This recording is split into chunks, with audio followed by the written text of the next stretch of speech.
Okay, welcome back and good evening.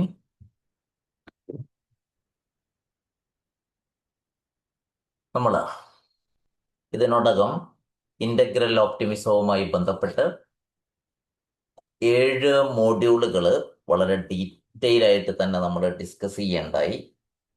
ആക്ടിവിറ്റീസും അതേപോലെ തന്നെ തെറപ്പികളും ടെക്നിക്സുകളും ഒക്കെ ഉൾപ്പെടുത്തിക്കൊണ്ടാണ് നമ്മൾ ഡിസ്കഷൻ നടത്തിയത്. അപ്പോ ഇന്ന് നമ്മൾ 8ാമത്തെ മോഡ്യൂളിലേക്കാണ് പോകുന്നത്. അതിൻ്റെ മുമ്പ് ആസ് യൂഷ്വൽ നിങ്ങൾ എന്തെങ്കിലുമൊക്കെ കാര്യങ്ങൾ ചെയ്തതോ അതല്ലെങ്കിൽ കഴിഞ്ഞ സെഷൻസുമായിട്ട് ബന്ധപ്പെട്ട് എന്തെങ്കിലും സംശയങ്ങളോ ഒക്കെ ഉണ്ടെങ്കിൽ അത് തീർത്തിട്ട് നമുക്ക് അല്ലെങ്കിൽ അത് ഷെയർ ചെയ്ത് കഴിഞ്ഞിട്ട് നമുക്ക് ഇന്നത്തെ സെഷനിലേക്ക് പോകാം. എപ്പോഴും പറയാറുള്ളത് പോലെ പറ്റാവുന്ന ആളുകൾ വീഡിയോയിൽ വരികയാണെങ്കിൽ സന്തോഷം.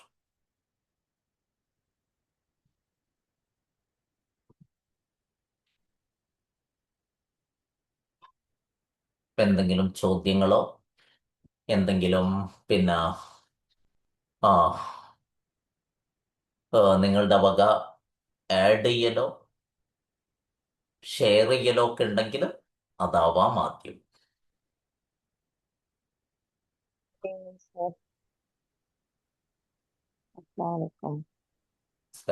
വോയിസ് ഒന്നുകൂടി എടുത്തു വെക്കുന്നത് ഇയർഫോണിലാണല്ലോ. കുറച്ചുകൂടി സർ കേൾക്കുന്നുണ്ടോ? ഇപ്പൊ ഓക്കെ ഓക്കെ ഓക്കെ, അത് മാറ്റി. അപ്പം ഞാൻ കഴിഞ്ഞ ക്ലാസ്സിന് വരാൻ പറ്റിയില്ല. പെട്ടെന്നൊരു ഡെന്റൽ അപ്പോയിന്റ്മെന്റ് മോന് ഉണ്ടായതുകൊണ്ട് ഐ ഗോട്ട് സ്റ്റക്ക് തരാം. പിന്നെ അവിടെ ഡിലേ ആയിപ്പോയി. അപ്പൊ ഞാൻ എൻ്റെ പിന്നെ പല തിരക്കുകളും ആയതുകൊണ്ട് ഞാൻ ക്ലാസ് ഒരു 40 മിനിറ്റ്സേ കേട്ടിട്ടുള്ളൂ കഴിഞ്ഞ തവണത്തെ റെക്കോർഡിംഗ്. എന്നിരുന്നാലും ഞാൻ പിന്നെ dopamine, physical activity produces dopamine എന്നുള്ളത് ആ ഒരു പോയിന്റിലാണ് ഞാൻ അവിടെ വരെയാണ് കേട്ടത്. പിന്നെ കുറച്ച് മീനാക്ഷി മാമിന്റെ മെറ്റീരിയൽസ് ഒക്കെ ഞാൻ വായിച്ചായിരുന്നു. 2 ആർട്ടിക്കിളും ഒരു വീഡിയോ ഒക്കെ കണ്ടായിരുന്നു. അപ്പൊ ഈ ഫിസിക്കൽ ആക്ടിവിറ്റി പ്രൊഡ്യൂസസ് ഡോപ്പമൈൻ എന്നുള്ളതില് എന്റെ പേഴ്സണൽ എക്സ്പീരിയൻസ് വെച്ചിട്ടും ഈ നമ്മൾ നടക്കാൻ പോവുമല്ലോ എന്നും ഒരു 30 to 40 മിനിറ്റ്സ് നടക്കുമ്പോൾ, എസ്പെഷ്യലി ഒരു പാർക്കിൽ നടക്കുമ്പോൾ, ജസ്റ്റ് ആ blue sky and green leaves കാണുമ്പോൾ, പിന്നെ നമ്മുടെ പാർക്കിൽ ഇതുണ്ട്, തടാകമുണ്ട്, പിന്നെ ഡക്സ് ഒക്കെ ഉണ്ട് ഇവിടെ അബുദാബിയിൽ. അപ്പൊ that just by looking at that nature, that feeling of dopamine, it's something I really enjoyed. Apo in the morning I used to do it, but now actually I'm very busy because I'm working now. രാവിലെ 8-ന് പോയാൽ പിന്നെ 5-ന് വരുള്ളൂ. That's why you don't see me much in the group. അപ്പോ I walk in the night. In the night I walk, and now what I look at is people on the road, shops on the road, but that still gives me that dopamine. So I think that is a very good thing. Like, also നമ്മള് sir പറഞ്ഞല്ലോ, നമ്മൾ പഠിക്കുമ്പോൾ നമ്മളത് enjoy ചെയ്ത് പഠിച്ചാലും നമ്മൾ വേറൊരാൾക്ക് പഠിപ്പിച്ചു കൊടുക്കുമ്പോഴും അത് ആ ഒരു സബ്ജക്റ്റിലേക്ക് ഡീപ്പായിട്ട് പോകുമ്പോഴും, because you're enjoying, dopamine is produced, and when dopamine is produced you tend to do it again. വീണ്ടും വീണ്ടും നമുക്ക് ചെയ്യാനുള്ള ഉത്സാഹം വരും. അപ്പോ അത് past 20 years of my life I have seen it, because എൻ്റെ ഒരുപാട് സെഷൻസും ഞാൻ വോളണ്ടറി ആയിട്ട് എടുത്തു കൊടുക്കണ സെഷൻസ്. ഇതുപോലെ ഞാൻ പഠിച്ചിട്ടും അത് മനസ്സിലാക്കി. ആക്ച്വലി ഞാൻ സോഷ്യോളജി ടീച്ചറാണ്, പക്ഷെ എനിക്ക് സോഷ്യൽ സയൻസ് ആണ് സബ്ജക്ട് തന്നിരിക്കണം. അപ്പോൾ സോഷ്യൽ സയൻസ് നമുക്കറിയാം, എല്ലാവരും സ്കൂളിൽ പഠിക്കുമ്പോൾ ഇഷ്ടപ്പെടാത്തൊരു സബ്ജക്റ്റ് ആണ് സോഷ്യൽ സയൻസ്. ബട്ട് ഞാൻ അത് കുട്ടികൾക്ക് പഠിപ്പിക്കാൻ തുടങ്ങിയപ്പോൾ I started enjoying it, because തനിയെ ഇരുന്ന് പഠിച്ചപ്പോഴാണ് എനിക്കത് ശരിക്കും എന്താണെന്ന് മനസ്സിലായത്.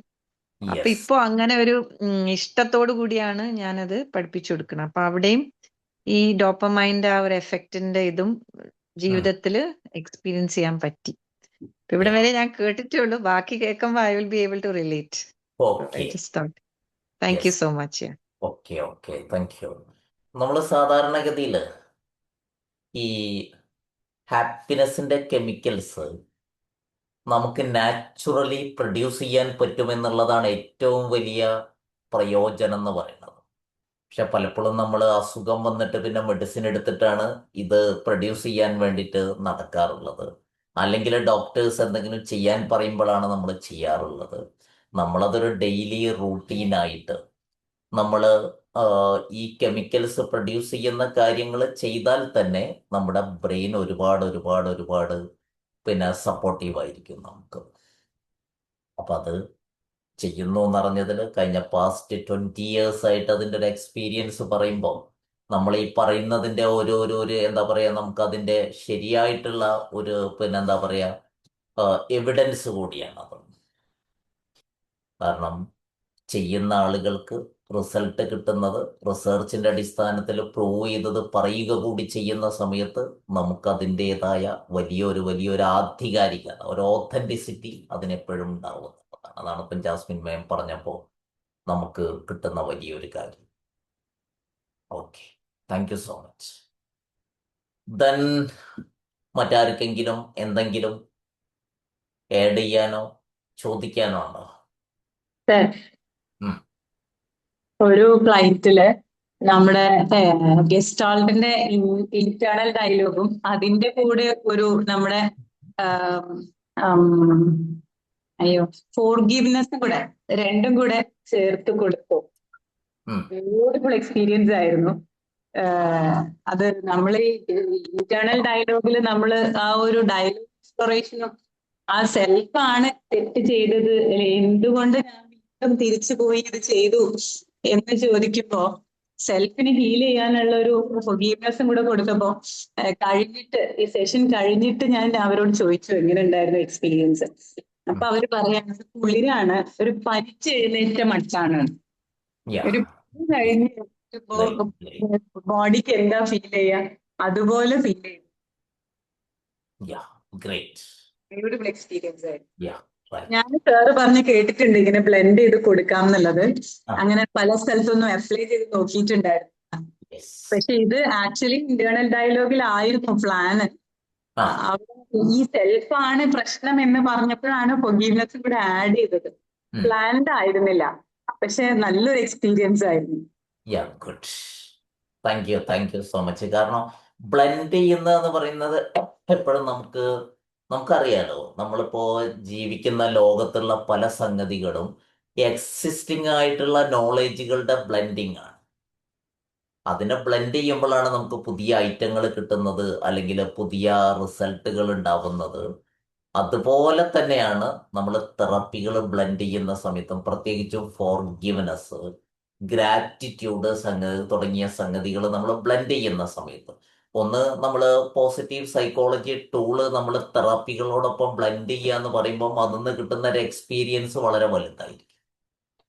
അത് നമുക്ക് ചെയ്യാൻ പറ്റുന്ന സംഗതികളിൽ വളരെ പ്രധാനപ്പെട്ട ഒന്നാണ്. ഈ മറ്റേ ക്ലിനിക്കലി പഠിച്ചു വരുന്ന ആളുകളെ സംബന്ധിച്ചിടത്തോളം അവരേതെങ്കിലും ഒരു ടൂള് പഠിക്കുകയും അത് വെച്ച് മുന്നോട്ട് പോവുകയും ചെയ്യുമ്പോൾ ഇതേപോലെ പഠിക്കുന്ന ആളുകൾക്ക് പലതും ബ്ലെൻഡ് ചെയ്യാൻ പറ്റും എന്നുള്ളതൊരു ബ്യൂട്ടിയാണ് ശരിക്കും.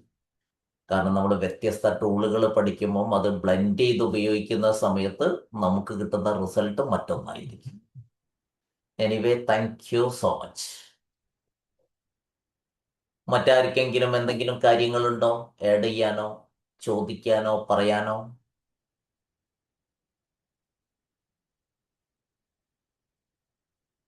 കാരണം ഇതുപോലൊരു ഗ്രൂപ്പിന് പലതും ചെയ്തു നോക്കാനും ചെയ്തതിൻ്റെ റിസൾട്ട് പറയുവാനും അതേപോലെ തന്നെ നമുക്ക് എന്തെങ്കിലുമൊക്കെ ആഡ് ചെയ്യാനും ഷെയർ ചെയ്യാനും ഒക്കെ സാധിക്കുന്ന ഒരു ഗ്രൂപ്പാണല്ലോ നമ്മളെ ഗ്രൂപ്പ്. കാരണം ഫീൽഡിലുള്ള ആളുകളാണ്, പിന്നെ വർക്ക് ചെയ്യുന്ന ആളുകളാണ്, ഇത് ഉപയോഗിക്കുന്ന ആളുകളാണ്. അങ്ങനെ വരുന്ന സമയത്ത് നമുക്ക് തീർച്ചയായിട്ടും പിന്നെ നമുക്ക് എന്തെങ്കിലുമൊക്കെ ആഡ് ചെയ്യാനുണ്ടാവണം. അപ്പോഴാണ് അതൊരു ലേണിംഗ് ഗ്രൂപ്പ് എന്നുള്ള അർത്ഥത്തിൽ നമ്മൾ ഡെവലപ്പ് ചെയ്യുക എന്നുള്ളത് കൂടി നമ്മളിവിടെ വന്നു. ഓക്കെ, അപ്പൊ മറ്റൊന്നുമില്ലെങ്കിൽ നമ്മൾ ഇന്നത്തെ സെഷനിലേക്ക് പോവുകയാണ്. സാധാരണ എൻ്റെ സെഷന്റെ പ്ലാൻ എന്ന് പറയുന്നത് തുടക്കത്തിൽ ഒരു 15 മിനിറ്റ് നിങ്ങൾക്ക് എന്തെങ്കിലും ആഡ് ചെയ്യാനും ഷെയർ ചെയ്യാനും ചോദിക്കാനും പറയാനും ഒക്കെ ഉണ്ടാവുക. അവസാനത്തെ ഒരു 15 മിനിറ്റ് നമ്മൾ ഇന്നെടുത്ത സെഷനുമായിട്ട് ബന്ധപ്പെട്ട് ഇതേ കാര്യങ്ങൾ ചെയ്യുക. ഒരു 1 hour ഞാൻ പ്രസന്റ് ചെയ്യുക എന്നുള്ളതാണ് സാധാരണ എൻ്റെ പ്ലാൻ എന്ന് പറയുന്നത്. പക്ഷെ പലപ്പോഴും ഒന്ന് ഞാൻ തന്നെ പ്രസന്റ് ചെയ്തു പോകലാണ് പലപ്പോഴും ഉണ്ടാവാറുള്ളത്. ഒന്നോ രണ്ടോ മൂന്നോ ആളുകളാണ് ഷെയർ ചെയ്യുന്നത് പലപ്പോഴും. ഇപ്പം നമ്മൾ ഗുഡ് ഈവനിങ് മാത്സ്, ഇപ്പം നമ്മളത് പിന്നെ എല്ലാവരും ഇതിൻ്റെ ഒരു പാർട്ടാവുകയാണെങ്കിൽ നമുക്ക് കൂടുതൽ കൂടുതൽ പഠിക്കാൻ പറ്റും. കാരണം ഒരാളുടെ അടുത്ത് നിന്ന് കിട്ടുന്നതിനേക്കാൾ കൂടുതൽ ഒരുപാട് ആളുകൾക്ക് ഷെയർ ചെയ്യാനും ആഡ് ചെയ്യാനും ഒക്കെ ഉണ്ടാവുന്ന സമയത്ത് നമുക്ക് നമ്മുടെ അറിവ് കൂട്ടുന്നതിന്, അത് മെച്ചപ്പെടുത്തുന്നതിന് എപ്പോഴും നമുക്ക് സഹായകമായി. ഓക്കെ, അപ്പൊ നമുക്ക് ഇന്നത്തെ സെഷനിലേക്ക് പോകും. സർ, ഒരു ഡൗട്ട് ചോദിക്കട്ടെ. നമ്മൾ റിലാക്സേഷൻ കൊടുക്കുമ്പോ നമ്മൾ അതിലൊരു കളർ ചേർക്കാൻ പറഞ്ഞു എന്ന് വിചാരിക്കുക. നമ്മള് ഒരു കളറും കൂടെ മിക്സ് ചെയ്ത് NLP-യിൽ നമ്മൾ കളർ പറയുമല്ലോ. അപ്പം ആ കളർ നമ്മൾ അവരോട് ചോദിക്കുമ്പോ ആ കളറിന് എന്തെങ്കിലും ഇൻഡിക്കേഷൻ ഉണ്ടോ? അപ്പൊ ബ്ലൂ ആണ് അല്ലെങ്കിൽ വൈറ്റ് ആണ് എന്നൊക്കെ പറയുമ്പോ അതെന്തെങ്കിലും ഇൻഡിക്കേറ്റ് ചെയ്യുന്നുണ്ടോ? നമുക്ക് പൊതുവെ നമ്മുടെ ആളുകളുടെ ഇടയിലുള്ള ചില ധാരണകളുണ്ട് കളറുമായിട്ട് ബന്ധപ്പെട്ടിട്ട്. ഇപ്പൊ റെഡ് നമുക്കറിയാം, ഒരു സിഗ്നൽ ലൈറ്റിൽ റെഡ് എന്ന് പറഞ്ഞു കഴിഞ്ഞാൽ നമുക്ക് നിൽക്കാനുള്ളതാണ്. അല്ലെങ്കിൽ റെഡ് ഒരു റെയിൽവേയിൽ കാണിച്ചു കഴിഞ്ഞാൽ അത് അപകടത്തിൻ്റെതാണ്. അതുപോലെ നമ്മളൊരു സ്കൈ ബ്ലൂ ഉപയോഗിക്കുന്ന സമയത്ത് അത് കുറേയും കൂടി ഒരു ഫോർമലാണ്. ഒരു പച്ച ഉപയോഗിക്കുന്ന സമയത്ത് അത് കുറേയും കൂടി എന്താന്ന് വെച്ച് കഴിഞ്ഞാൽ ഒരു ഗ്രോത്തിൻ്റെതാണ്. വൈറ്റ് എന്ന് പറയുമ്പോൾ ഒരു സമാധാനത്തിൻ്റെതാണ്. ഇങ്ങനെ ഓരോരുത്തർക്കും കളറുമായിട്ട് ബന്ധപ്പെട്ടിട്ട് ഒരു കോമൺ കൾച്ചറൽ മീനിങ് ഉണ്ടായിരിക്കും. അത് നമ്മൾ അവരോട് ചോദിച്ചാൽ സ്വാഭാവികമായിട്ടും നമുക്ക് അവർക്ക് ഇഷ്ടപ്പെട്ട കളറും ഇഷ്ടപ്പെടാത്ത കളറും നമ്മൾ അവരോടൊന്ന് ചെക്ക് ചെയ്യുന്നതാണ് എപ്പോഴും നല്ലത്. ഉദാഹരണത്തിന് ചില കളറുകൾ ചിലപ്പോൾ ചില ആളുകൾക്ക് അവരുടെ ജീവിതത്തിൽ പ്രശ്നങ്ങൾ ഉണ്ടായിട്ടുണ്ടാവും. ഉദാഹരണത്തിന് ഇപ്പൊ ഒരു ആക്സിഡന്റ് നിന്ന് രക്ഷപ്പെട്ടു വന്ന ഒരാൾക്ക് ചിലപ്പോൾ ബ്ലഡിന്റെ കളറ് അവർക്ക് പ്രശ്നമായി. അപ്പൊ അത് നമ്മൾ അവരോട് ചെക്ക് ചെയ്യുക എന്നുള്ളതാണ്. ഇപ്പൊ NLP നമ്മൾ ചോദിക്കാറുണ്ടല്ലോ, ഇഷ്ടപ്പെട്ട കളർ ഏതാണ്, ഇഷ്ടമില്ലാത്ത കളർ ഏതാണെന്നൊക്കെ ചോദിക്കുന്നത് പോലെ ഇങ്ങനൊരു കളർ ഉപയോഗിക്കുന്നത് കംഫർട്ടബിൾ ആയിരിക്കുമോ എന്നുള്ളത് നമ്മൾ ചോദിക്കുന്നത് നന്നായിരിക്കും. നമ്മള് ഇപ്പൊ ഞാൻ ചെയ്തിട്ടുണ്ടായിരുന്നത് അവരോട് ഇമാജിൻ ചെയ്യാൻ പറഞ്ഞു. ഞാൻ ചോദിച്ചിട്ട് ഞാൻ ആദ്യമേ പറഞ്ഞ് സെറ്റ് ചെയ്തതല്ല. ഈ ഒരു പോസിറ്റീവ് എനർജിക്ക് അവരുടെ ഫേവറേറ്റ് കളർ, അവർക്ക് തോന്നുന്ന ഒരു കളർ കൊടുക്കാൻ പറഞ്ഞതാണ്. അപ്പൊ അത് കഴിഞ്ഞിട്ട് നമ്മൾ അവരോട് ഏത് കളർ ചോദിച്ചു, അല്ല ഏത് കളർ കൊടുത്തു എന്ന് ചോദിക്കുമ്പോഴേ ആ കളറിന് എന്തെങ്കിലും ഇൻഡിക്കേഷൻസ് ഉണ്ടോ എന്ന് ചോദിക്കാം. അത് അവർക്കാണ് പറയാൻ പറ്റുക. ആ പെർട്ടിക്കുലർ കളറിന് അവർക്ക് എന്തെങ്കിലും ഇൻഡിക്കേഷൻ ഉണ്ടോ എന്നുള്ളത് അവർക്കാണല്ലോ പറയാൻ പറ്റുക. അല്ല സർ, ഈ ആർട്ട് തെറപ്പി ഒക്കെ ഇല്ലേ, അതിലൊക്കെ കളേഴ്സിൽ ഇങ്ങനെ ഒരു കളറിന് ഒരു ഇൻഡിക്കേഷൻസ് പറയുന്നു. ആർട്ട് ആൻഡ് എക്സ്പ്രസീവ് തെറാപ്പിയിൽ നമ്മൾ കളറുകൾ ഉപയോഗിക്കുന്ന സമയത്ത് നമ്മൾ അതൊരു തെറാപ്യൂട്ടിക് ടൂൾ എന്നുള്ള നിലക്കും അസസ്മെന്റ് ടൂൾ എന്നുള്ള നിലക്കും നമ്മൾ ഉപയോഗിക്കുന്നത് അവരുടെ മാനസികാവസ്ഥ ഇതാക്കുന്നതിന് വേണ്ടിയിട്ടാണ്. അത് ഇതും കണക്ട്, അതായത് ആ കളർ എന്നത് കണക്റ്റഡ് ആവാം. കാരണം നമുക്ക് കളർ സൈക്കോളജി എന്ന് പറഞ്ഞിട്ട് ഒരു ബ്രാഞ്ച് തന്നെ ഉണ്ട് കളറുമായിട്ട് കണക്ട് ചെയ്തുകൊണ്ട്. പക്ഷെ അത് നമുക്ക് അത്രത്തോളം ആധികാരികമായിട്ടൊരു റിസർച്ച് എവിഡൻസ് ഒന്നും അധികം പറയാനില്ല. പിന്നെ എനിക്ക് ഇഷ്ടപ്പെട്ട കളർ ആവണം എന്നില്ല, അല്ലെങ്കിൽ ഞാനൊരു സംഗതിക്ക് കൊടുക്കുന്ന കളർ ആവണം എന്നില്ല. പലപ്പോഴും അതേ ഇമോഷന് വേറൊരാൾ കൊടുക്കുന്നത് നിർബന്ധമില്ല. അപ്പൊ നമ്മൾ ആർട്ട് ആൻഡ് എക്സ്പ്രസ് തെറാപ്പിയിൽ എന്താന്ന് വെച്ച് കഴിഞ്ഞാൽ നമ്മൾ കളർ എന്ന് പറയുന്നത് വേറെ പലതിൻ്റെയും കോമ്പിനേഷനിലാണ് ഉപയോഗിക്കുന്നത്. നമ്മൾ അത് കളർ മാത്രം വെച്ചിട്ടല്ല, വേറെ പലതിൻ്റെ ഇപ്പൊ അവര് എന്ത് വരയ്ക്കുന്നു, ആ വരച്ചതിന്റെ ഒരു സിമ്മട്രി എങ്ങനെയാണ്, അതല്ലെങ്കിൽ അവരാ വരച്ചതിന് കൊടുത്തിട്ടുള്ള ഒരു ഒരു ഒരു എന്താ പറയാ, നമ്മൾ ഇപ്പോൾ ഒരു വരയ്ക്കുന്ന സമയത്ത് കൊടുക്കുന്ന പ്രഷർ എങ്ങനെയാണ്, ഇങ്ങനെ പലതും കൂടെ അതിന്റെ കളർ കൂടി ചേർക്കുന്ന സമയത്താണ് നമ്മളതൊരു അസസ്മെന്റ് രീതിയിൽ നമ്മളത് ഉപയോഗിക്കുന്നത്.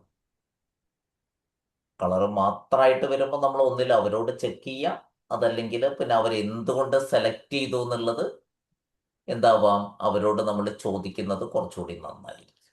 അതായിരിക്കും കുറച്ചുകൂടി നന്നാവും. അപ്പം ചില ആളുകൾ ഇന്റർവ്യൂവിനൊക്കെ പോണ സമയത്ത് ചില കളർ ഇട്ട് പോയാൽ അവർക്കൊരു കോൺഫിഡൻസ് ആണ്. ചില കളർ ചുരിദാർ അല്ലെങ്കിൽ ചില കളർ പാന്റ് ആൻഡ് ഷർട്ടൊക്കെ ഇട്ട് പോയിട്ടുണ്ടെങ്കിൽ, ഇപ്പോൾ സിവിൽ സർവീസിന്റെ ഒക്കെ ഇന്റർവ്യൂവിന് പോകുന്ന പല ആളുകളും ഈ sky blue shirt, dark blue, എന്താണ് ഡാർക്ക് ബ്ലാക്ക് പാൻസ് ഒക്കെ ഉപയോഗിക്കുന്നതിനെ പറ്റി ഇന്റർവ്യൂവിൽ പറയുന്നത് കാണാൻ പറ്റും. കാരണം അതൊരു ഫോർമൽ എന്നുള്ള രൂപത്തിൽ അവരത് ഉപയോഗിക്കുന്നു എന്നുള്ളതാണ്. അതിൻ്റെ ഒരു കാരണം. അപ്പൊ അത് എല്ലാവരും അങ്ങനെ ആവണമെന്നില്ല. ഡിഫറെൻ്റ് ആളുകൾക്ക് ഡിഫറെൻ്റ് കളറിനോട് ഫീല് വരാം. അവരുടെ ഫീലിംഗുമായിട്ട് ഇമോഷനുമായിട്ട് കുറച്ചുകൂടി കണക്റ്റഡ് ആണ്. കുട്ടിക്കാല അനുഭവങ്ങൾ, പിന്നെ അവർക്ക് ഇഷ്ടപ്പെട്ട സംഗതികൾ ഒക്കെ ആയിട്ട് കണക്ഷൻ ഉണ്ടാവാം. പിന്നെ വേണമെങ്കിൽ നമുക്കൊന്ന് റെഫർ ചെയ്ത് നോക്കാം. അത് വേണമെങ്കിൽ കളർ സൈക്കോളജി എന്ന് പറയുന്ന ഒരു ബ്രാഞ്ച് വേണമെങ്കിൽ നമുക്കൊന്ന് റെഫർ ചെയ്ത് നോക്കാം. ഇനി ഇതിന്റെ ഒരു ഹിഡൻ മീനിങ്ങുകൾ എന്തൊക്കെയാണെന്നുള്ളത് ഞാൻ അതിന്റെ ഡീറ്റെയിൽസ് അത്ര അധികം ഞാൻ നോക്കിയിട്ടില്ല. വേണമെങ്കിൽ നമുക്ക് ചെക്ക് ചെയ്ത് നോക്കാം. എൻ്റെ അടുത്തോടെ കിടക്കുന്നുണ്ട് അതിന്റെ കളർ സൈക്കോളജിയുടെ സംഗതികൾ. Okay, anyway thank you so much. നമുക്ക് പുതിയ പുതിയ ഇത്തരം ചോദ്യങ്ങളാണ്, പുതിയ അന്വേഷണങ്ങൾ, പുതിയ സംഗതികളൊക്കെ ചിലപ്പോൾ നമുക്ക് പിന്നെ പഠിക്കാനും അറിയാനും ഒക്കെ നമ്മളെ സഹായിക്കും. സാർ അത് ചോദിക്കാനുള്ള അവസരം എന്താന്ന് വെച്ചാല്, ചെറിയ കുട്ടികൾ സ്കൂളിൽ വന്നിരിക്കുമ്പോൾ, സെക്കൻഡിലും തേർഡിലൊക്കെ ഉള്ള കുട്ടികൾ വന്നിരിക്കുമ്പോൾ എന്റെ കയ്യില് കുറച്ച് കളർ ചെയ്യാനുള്ള പേപ്പേഴ്സ് പ്രിന്റ് ആണ്, അതിലവര് ചെയ്യണം, ആ സാധനം വെക്കും. അപ്പൊ ഇവർ ഈ കളർ എടുക്കുന്നതിനോട് എന്തെങ്കിലും കണക്ഷൻസ് ഉണ്ടോ എന്നിങ്ങനെ ഞാൻ എപ്പോഴും ചിന്തിക്കും. ആക്ച്വലി ഒരു റാപ്പ് ഉണ്ടാക്കാൻ ഈ കളർ അവർക്ക് ഇഷ്ടമാണല്ലോ, കളേഴ്സ് കാണലും കളർ കൊടുക്കലും, പിന്നെ ഇമോഷൻസിന്റെ ഇമോജീസ് വെച്ചിട്ട് കളർ കൊടുക്കാൻ പറയും. അപ്പോഴൊക്കെ അവർ ചൂസ് ചെയ്യുന്ന കളറില് എന്തെങ്കിലും ഉണ്ടോന്ന് അറിയാനുള്ളൊരു, അതാ ചോദിച്ചത്. നമുക്ക് നോക്കാം. അതൊന്ന് നോക്കട്ടെ. നോക്കിയിട്ട് ഞാൻ കുറച്ചുകൂടി കൃത്യമായിട്ട് അതിന് വ്യക്തമായ ഒരു മറുപടി പറയാം. ശരി. അതായിരിക്കും കുറച്ചുകൂടി നന്നാവുക എന്ന് തോന്നുന്നു. പിന്നെ കളറിൽ ഗേൾസിനെ സംബന്ധിച്ചിടത്തോളം അവർക്ക് കളർ സെലക്ഷൻ അത്ര എളുപ്പമല്ല. അത് ബ്രെയിനിന്റെ പ്രത്യേകതയാണ്. ബോയ്സിനെ സംബന്ധിച്ചിടത്തോളം കളർ സെലക്ഷൻ കുറച്ചുകൂടി എളുപ്പമാണ്. കാരണം ബോയ്സിന്റെ ബ്രെയിനിൽ കുറച്ച് കളറേ ഉള്ളൂ, ഒരു 3-4 കളറുകളോ ഉള്ളൂ. ഗേൾസിനെ സംബന്ധിച്ചിടത്തോളം കണ്ടമാനം കളറുകൾ ബ്രെയിന് നിറയെ കിടക്കുകയാണ്. കോൺസെൽസ് കൂടുതലല്ലേ? അതെ അതെ, കോൺസെൽസ് കൂടുതൽ, കണ്ണുകളിൽ കോൺസെൽസ് കൂടുതലാണ്. ബ്രെയിനില് കളറിന്റെ സ്പോട്ടുകൾ പിന്നെ പുരുഷന്മാരെ സംബന്ധിച്ചിടത്തോളം ഫിക്സഡ് സ്പോട്ടുകളാണ്, സ്ത്രീകളെ സംബന്ധിച്ചിടത്തോളം ഫിക്സഡ് അല്ല, കണ്ടമാനം സ്പോട്ടുകളാണ് ലെഫ്റ്റ് റൈറ്റ് ബ്രെയിനിലൊക്കെ. അതുകൊണ്ട് കളർ സെലക്ഷൻ പലപ്പോഴും ഒരു കളർ എടുത്താൽ പോലും അതായിട്ട് ഇഷ്ടപ്പെട്ടോളണമെന്നില്ല, അത് മാറ്റാൻ തോന്നും, അത് പിന്നെ വേറെ എടുക്കാൻ തോന്നും. അത് ഗേൾസിനെ സംബന്ധിച്ചിടത്തോളം സർവ്വസാധാരണ. പിന്നെ അതിൻ്റെ ഒരു ഹിഡൻ മീനിങ്സ് നമുക്കൊന്ന് നോക്കാം, ഒന്നുകൂടി അന്വേഷിച്ചിട്ട് ഞാൻ അതിനെപ്പറ്റി കൃത്യമായിട്ട് പറയാം. Okay, thank U.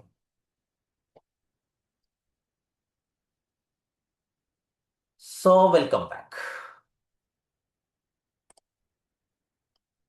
അപ്പൊ നമ്മൾ ഇന്ന് 8ാമത്തെ മൊഡ്യൂളില് 8ാമത്തെ ദിവസത്തില് ബ്രെയിൻ ആൻഡ് ആറ്റിറ്റ്യൂഡാണ് നോക്കാൻ പോകുന്നത്.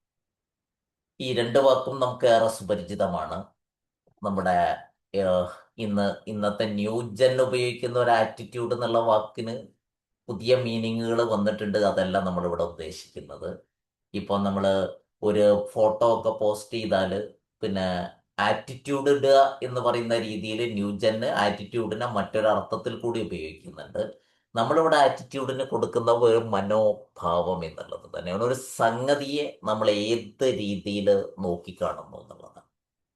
നമ്മൾ അതിനെ എന്ത് വെയിറ്റേജ് കൊടുക്കുന്നു എന്നുള്ളതാണ് ആറ്റിറ്റ്യൂഡ് കൊണ്ട് ഉദ്ദേശിച്ചത്. ഇപ്പൊ നിങ്ങളൊരു സംഗതി, ഇപ്പൊ ഇന്റഗ്രൽ ഓപ്റ്റിമിസം നിങ്ങൾ പഠിക്കാൻ ഈ ഒരു കോഴ്സിന് നിങ്ങൾ ജോയിൻ ചെയ്ത സമയത്ത് നിങ്ങൾ ഇതിൽ എത്രമാത്രം വെയിറ്റേജ് കൊടുക്കുന്നു എന്നുള്ളത് അർത്ഥത്തിലാണ് നമ്മൾ ആറ്റിറ്റ്യൂഡ് ഉപയോഗിക്കുന്നത്. നിങ്ങൾ ഇതിനു വേണ്ടി എത്രത്തോളം നിങ്ങൾ പണിയെടുക്കുന്നുണ്ട് നിങ്ങളുടേതാക്കി മാറ്റുന്നതിന്, ഇത് നിങ്ങൾക്ക് പ്രയോജനപ്പെടുന്ന തലത്തിലേക്ക് കൊണ്ടുവരുന്നതിന് എന്തൊക്കെയാണ് ഇതുമായിട്ട് റൈറ്റ് നൗ നിങ്ങൾ ചെയ്തു വരുന്നത് എന്നുള്ളതാണ് ആറ്റിറ്റ്യൂഡ് എന്നുള്ള വാക്കുകൊണ്ട് നമ്മൾ ഉദ്ദേശിക്കുന്നത്. ഇനി ബ്രെയിൻ എങ്ങനെയാണ് ആറ്റിറ്റ്യൂഡിനെ സ്വാധീനിക്കുന്നത് എന്ന് പറയുമ്പോൾ നമുക്ക് പിന്നെ ഇന്റഗ്രൽ ഓപ്റ്റിമിസം എന്ന് പറയുമ്പോൾ പോസിറ്റീവ് ആറ്റിറ്റ്യൂഡ് ഫോം ചെയ്യുന്നതിൽ ബ്രെയിൻ എങ്ങനെയാണ് സ്വാധീനിക്കുന്നത്, നമ്പർ 1. നമ്പർ 2, ബ്രെയിനിനെ നമുക്ക് എങ്ങനെ പോസിറ്റീവ് ആറ്റിറ്റ്യൂഡ് ഉണ്ടാക്കുന്നതിന് നമുക്ക് പോസിറ്റീവായിട്ട് ഉപയോഗിക്കാൻ പറ്റും. ഈ 2 കാര്യങ്ങളാണ് നമ്മൾ ഇന്ന് നോക്കുന്നത്. നമുക്ക് പോസിറ്റീവ് ആറ്റിറ്റ്യൂഡും നമുക്ക് ഉണ്ടാക്കാൻ പറ്റും, നെഗറ്റീവ് ആറ്റിറ്റ്യൂഡും നമുക്ക് ഉണ്ടാക്കാൻ പറ്റും. നമ്മൾ എന്താണോ കൊടുക്കുന്നത് അതിനനുസരിച്ചിട്ടാണ് നമ്മുടെ ബ്രെയിന് ഈ 2 ആറ്റിറ്റ്യൂഡുകളും ഫോം ചെയ്യുന്നത് എന്നുള്ളതാണ്. ഇത് ഞാൻ മുമ്പ് പറഞ്ഞ ഒരു കാര്യം ഇവിടെ ഓർക്കണം. ബ്രെയിനിന്റെ പണി ഇതൊന്നും അല്ല എന്ന് പറഞ്ഞു. ഇതൊക്കെ നമ്മൾ ബ്രെയിനിനെ കൊണ്ട് ചെയ്യിപ്പിക്കുന്നതാണ്, പണിയെടുപ്പിക്കുന്നതാണ്. ഏതുപോലെ എന്ന് പറഞ്ഞു കഴിഞ്ഞാൽ, സ്കൂളിൽ പഠിക്കുന്ന കുട്ടികളെ കൊണ്ട് നമ്മൾ പിന്നാലെ കൂടിയിട്ട് പലതും ചെയ്യിപ്പിക്കുന്നത് പോലെ നമ്മൾ ബ്രെയിനിന്റെ പിന്നാലെ കൂടിയിട്ട് നമ്മൾ ചെയ്യിപ്പിച്ചെടുക്കുന്നതാണ് നമ്മൾ ഈ പറയുന്ന എല്ലാ കാര്യങ്ങളും. നമ്മളെ ഈ സർവൈവലിന് വേണ്ട കാര്യങ്ങൾ മാറ്റി നിർത്തി കഴിഞ്ഞാൽ ബാക്കിയെല്ലാം എന്ന് പറയുന്നത് നമ്മൾ ബ്രെയിനിനെ കൊണ്ട് ചെയ്യിപ്പിക്കുന്നതാണ്, ബോധപൂർവം നമ്മൾ പണിയെടുപ്പിക്കുന്നതാണ് എന്നുള്ളത്. അതുകൊണ്ട് തന്നെ ആറ്റിറ്റ്യൂഡും നമുക്ക് കൃത്യമായിട്ട് ഉണ്ടാക്കിയെടുക്കാൻ പറ്റും, അല്ലെങ്കിൽ ആറ്റിറ്റ്യൂഡ് നമുക്ക് പോസിറ്റീവാക്കി മാറ്റാൻ പറ്റും. അതിൻ്റെ സാധ്യതകളെ കുറിച്ചാണ് നമ്മൾ ഈ ഒരു മോഡ്യൂളിൽ നമ്മൾ ഡിസ്കസ് ചെയ്യുന്നത്. അതുപോലെ തന്നെ അതെങ്ങനെയാണ്, എന്താണ് നമ്മളുടെ ഭാഗത്തുനിന്ന് എന്താണ് ഈ ആറ്റിറ്റ്യൂഡ് ഇതാക്കാൻ ചെയ്യേണ്ടത് എന്നുള്ളതാണ്.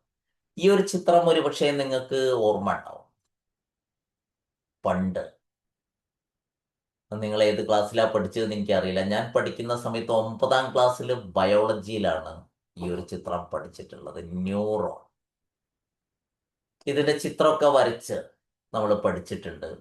കൂടാതെ പരീക്ഷയ്ക്ക് ഇതിന്റെ ചിത്രം വരയ്ക്കാൻ പലപ്പോഴും നമ്മളോട് ചോദിക്കാറുണ്ട്. നമ്മളെ സംബന്ധിച്ചിടത്തോളം ഏറ്റവും പ്രധാനപ്പെട്ട ഒരു സംഗതിയാണ് നാഡീകോശം അല്ലെങ്കിൽ ന്യൂറോൺ എന്ന് പറയുന്നത്. ഇത് ഏറ്റവും കൂടുതലുള്ളത് നമ്മുടെ ബ്രെയിനിലാണ്, പിന്നെ കുറച്ച് സ്പൈനൽ കോഡിലുമാണ് ഇതുള്ളത്. ഈ ന്യൂറോണുകളാണ് നമ്മുടെ ബ്രെയിൻ പ്രവർത്തനങ്ങളുടെ എല്ലാം അടിസ്ഥാനം എന്നുള്ളത് നമ്മൾ നേരത്തെ പറഞ്ഞതാണ്. മാത്രമല്ല, നമ്മുടെ ബ്രെയിനിൽ 84 മുതൽ 86 വരെ ട്രില്യൺ ന്യൂറോണുകൾ ഉണ്ട് എന്നുള്ളതും നമ്മൾ മനസ്സിലാക്കി കഴിഞ്ഞ സംഗതികളാണ്. അത്രയധികം ന്യൂറോണുകൾ, ട്രില്യൺ അല്ല ബില്യൺ, ബില്യൺ ന്യൂറോൺ, ട്രില്യൺ എന്ന് മാറിപ്പോയതാണ്, ബില്യൺ. അത്ര 84 to 86 ബില്യൺ ന്യൂറോണുകൾ നമ്മുടെ ബ്രെയിനിൽ. നേരത്തെ നമ്മളത് 100 ബില്യൺ എന്ന് ഒരു കണക്ക് പറഞ്ഞിരുന്നെങ്കിൽ ഇപ്പൊ നമുക്ക് ന്യൂറോ സയൻസിന്റെ കാലഘട്ടത്തിൽ ജീവിക്കുന്നത് കൊണ്ട് കുറച്ചുകൂടി ആക്യുറേറ്റ് ആയിട്ട് അതിന്റെ ഗവേഷണങ്ങൾ നടക്കുകയും ഇങ്ങനെ വളരെ കൃത്യമായിട്ട് അത് 84 to 86 എന്നുള്ള രൂപത്തിലേക്ക് നമുക്ക് കറക്റ്റ് ചെയ്തിട്ട് പറയാൻ പറ്റുകയും ചെയ്തു. ഈ ന്യൂറോണുകളാണ് നമ്മുടെ ലൈഫ് നിയന്ത്രിക്കുന്നത്. ഈ ന്യൂറോണുകൾ വഴിയുള്ള കമ്മ്യൂണിക്കേഷൻ വഴിയാണ് നമ്മളെല്ലാം ചെയ്യുന്നത് എന്നുള്ളത് നമ്മൾ പഠിച്ചിട്ടാണ്. ഏതുപോലെ എന്ന് വെച്ചാൽ നമുക്കതിനെ കമ്പയർ ചെയ്യുകയാണെങ്കിൽ ഒന്നുകൂടി മനസ്സിലാവും. ഇപ്പോ ഒരു മരത്തില് വേരുകൾക്ക് എത്രമാത്രം പങ്കുണ്ട് എന്നുള്ളത് വളരെ പ്രധാനപ്പെട്ട സംഗതി. നമ്മളിപ്പോൾ ഒരു ചെടി കുഴിച്ചിട്ട് കഴിഞ്ഞാലും ഈ വേരുകൾ വഴി വലിച്ചെടുക്കുന്ന വളവും വെള്ളവും ഉപയോഗിച്ചുകൊണ്ടാണ് ഈ ചെടി വളരുന്നത്. ഓഫ്കോഴ്സ് സൂര്യപ്രകാശത്തിന് അതിന് ഫോട്ടോസിന്തസിസിൽ പങ്കുവഹിക്കുന്നുണ്ടെങ്കിൽ പോലും ഈ ഫോട്ടോസിന്തസിസ് നടക്കണമെങ്കിൽ വെള്ളവും വളവും ഇവിടെ എത്തണം. എന്ന് പറഞ്ഞു കഴിഞ്ഞാൽ ഇവിടുന്ന് വലിച്ചെടുക്കുന്ന സംഗതികളാണ് ഈ ചെടിയുടെ ആയുസ്സും ചെടിയുടെ പ്രവർത്തനവും നിയന്ത്രിക്കുന്നത്. ഇതുപോലെ തന്നെ ഒരു ചെടിയോട് ഉപമിക്കുകയാണെങ്കിൽ ഇതിലെ ഡെൻഡ്രൈറ്റ്സ് വിവരങ്ങൾ ശേഖരിച്ച് അത് നമ്മുടെ ആക്സോണിലൂടെ പോയി നമ്മുടെ ആക്സോണൈറ്റിലൂടെ അടുത്ത ന്യൂറോണിലേക്ക് കൈമാറുമ്പോഴാണ് നമുക്ക് ഇൻഫർമേഷൻസ് നമ്മുടെ ബ്രെയിനിൽ റെക്കോർഡ് ചെയ്യപ്പെടുന്നത്, സെറ്റാവുന്നത്, നമ്മുടെ ഓർമ്മയായിട്ട് മാറുന്നത്, മെമ്മറി ആയിട്ട് മാറുന്നത്, നമ്മുടെ ബ്രെയിനിലെ ന്യൂറോപാത്തുകൾ നടക്കുന്നത്.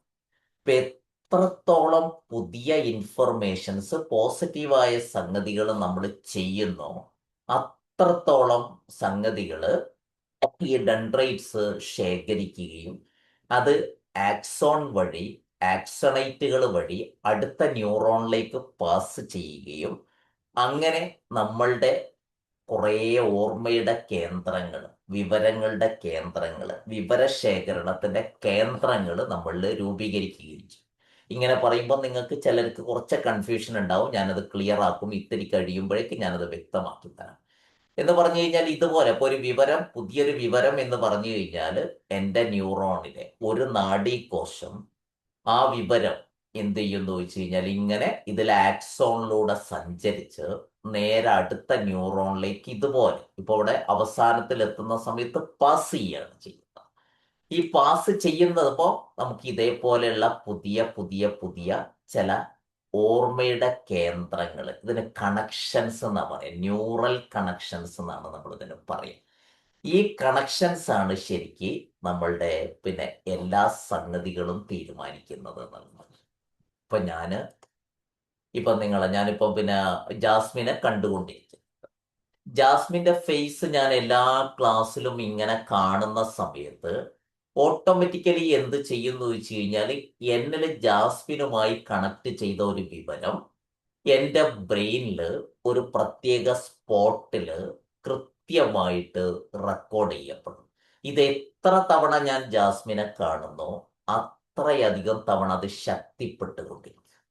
ഇപ്പൊ ജാസ്മിൻ ഇന്ന് തുടക്കത്തിൽ സംസാരിച്ചു. ജാസ്മിന്റെ ശബ്ദം ഞാൻ കേൾക്കുന്ന സമയത്ത് എൻ്റെ ഹൈപ്പോതലാമസ് അതിനെ പിടിച്ചെടുത്ത് എൻ്റെ പിന്നെ ന്യൂറോണിലേക്ക് അതിനെ കൊടുത്ത് ന്യൂറോണ് പല ന്യൂറോണുകളിലേക്ക് കൊടുക്കുമ്പോൾ ഇനി കുറച്ച് ദിവസവും ജാസ്മിന്റെ ശബ്ദം കേൾക്കുകയാണെങ്കിൽ ഇപ്പൊ എവിടുന്നെങ്കിലും ഈ ശബ്ദം കേട്ട് കഴിഞ്ഞാൽ പിന്നെ എനിക്ക് ജാസ്മിൻ ആണോ എന്നുള്ളത് പിന്നെ പെട്ടെന്ന് ഓർമ്മയിലേക്ക് വരുന്നത് ഇതേപോലെയുള്ള ഇപ്പൊ ജാസ്മിന്റെ ശബ്ദവുമായി ബന്ധപ്പെട്ട ഇതേപോലുള്ള കുറേ കണക്ഷൻസ് നോക്കൂ. ഇവിടെ 1, 2, 3, 4 കുറേ കണക്ഷൻസ് രൂപപ്പെടുന്ന സമയത്ത് ആ ശബ്ദം ഒന്ന് കേട്ടാൽ മതി.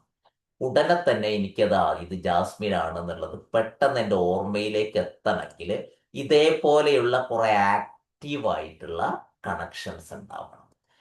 ഇനിയിപ്പം ഈ ക്ലാസ്സൊക്കെ കഴിഞ്ഞ് അടുത്തൊരു കൊല്ലത്തേക്കോ 2 കൊല്ലത്തേക്കോ ജാസ്മിനെ കാണുന്നുമില്ല, ജാസ്മിന്റെ ശബ്ദവും കേൾക്കുന്നില്ലെങ്കിൽ ഒരുപക്ഷെ 2 കൊല്ലം കഴിഞ്ഞിട്ടുണ്ടെങ്കിൽ ജാസ്മിന്റെ ശബ്ദം കേൾക്കുമ്പോഴേക്ക് എന്നെ എനിക്ക് ചിലപ്പോൾ അത് തിരിച്ചറിയാൻ പറ്റണമെന്നില്ല.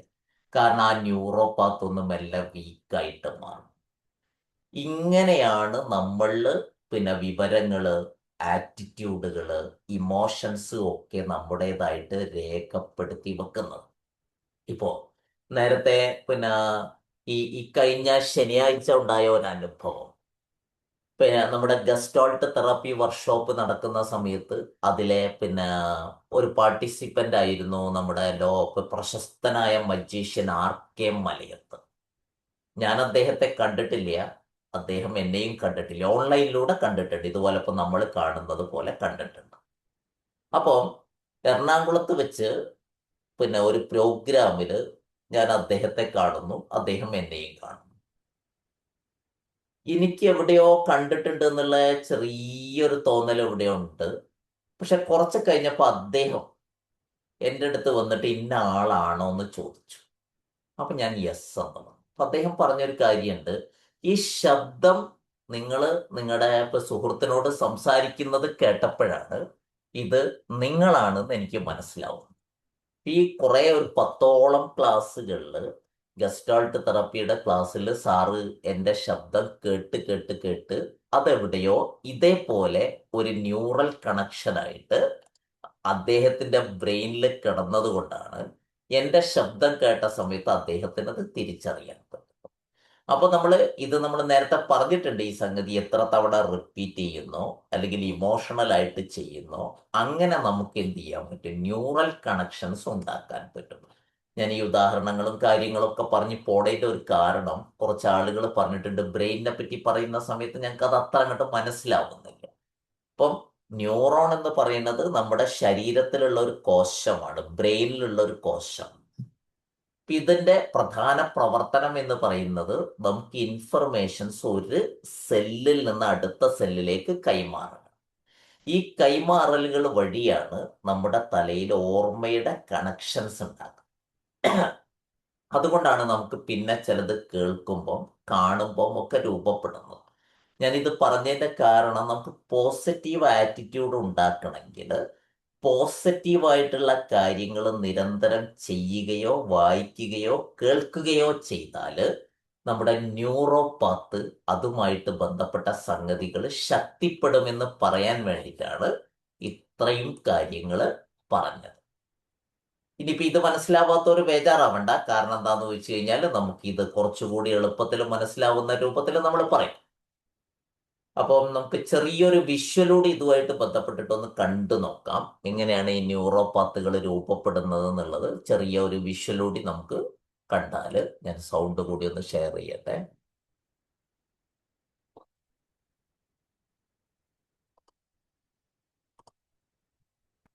ഓക്കെ.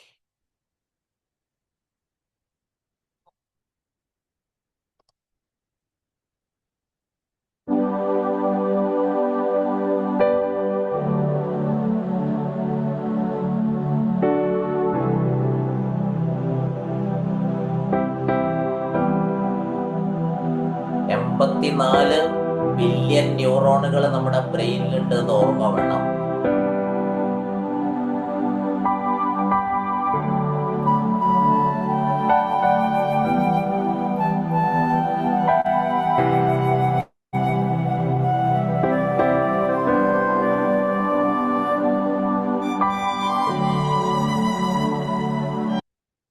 ഇതാണ് ന്യൂറോണുകളുടെ അറ്റം, ആക്സോണുകളുടെ. ഈ ആക്സോണിൽ നിന്ന് ഈ ന്യൂറോണിന്റെ അറ്റമായ ഇവിടെ നിന്ന് മറ്റൊരു ന്യൂറോണിലേക്ക്, ഇവിടെ എന്നതിനാണ് നമ്മൾ സിനാപ്സ് എന്ന് പറയുന്നത്.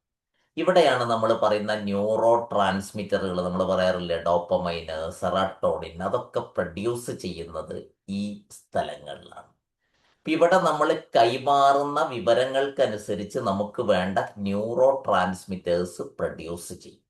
അതുകൊണ്ടാണ് നമ്മൾ പോസിറ്റീവായ കാര്യം ആലോചിക്കുന്ന സമയത്ത് ഈ ഒരു ന്യൂറോണിന്റെ അറ്റത്തിൽ നിന്ന് മറ്റൊരു പോസിറ്റീവ് വിവരം ഇങ്ങോട്ട് കൈമാറുന്ന സമയത്ത് ഇവിടെ നമുക്ക് എന്ത് ചെയ്യുമെന്ന് ചോദിച്ചു കഴിഞ്ഞാൽ വളരെ കൃത്യമായിട്ടുള്ള പോസിറ്റീവ് കെമിക്കൽസ് പ്രൊഡ്യൂസ് ചെയ്യും.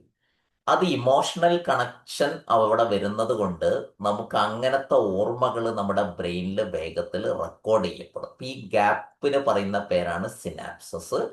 ഇത് ശരിക്ക് ആക്സോണൈറ്റുകളാണ്. ഒരു ന്യൂറോണിന്റെ അവസാനത്ത് നിന്ന് മറ്റൊരു ന്യൂറോണിലേക്ക് ഗ്യാപ്പിലൂടെയാണ് വിവരം കൈമാറിക്കൊണ്ടിരിക്കുക. ഇങ്ങനെ വിവരങ്ങൾ കൈമാറുന്ന സമയത്താണ് നമ്മളുടെ ന്യൂറോ പാത്തുകൾ നമ്മളിൽ രൂപപ്പെടുന്നത്.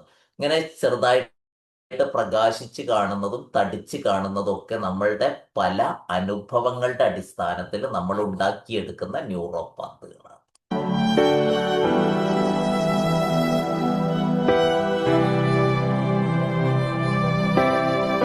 ഇപ്പൊ കണ്ടില്ലേ, ഇങ്ങനെ പ്രകാശിക്കുന്നത് ഒന്നിന്റെ അറ്റത്തുനിന്ന് മറ്റൊന്നിലേക്ക് ഇങ്ങനെ ഇലക്ട്രിക്കൽ ഇമ്പൾസസ് വഴി വിവരം കൈമാറുന്ന സമയത്ത് ഈ രണ്ടറ്റത്തും നമുക്ക് പ്രകാശിക്കുന്നത് കാണാൻ പറ്റും. ഇതുപോലത്തെ ഇതാണ് നടക്കുന്നത്.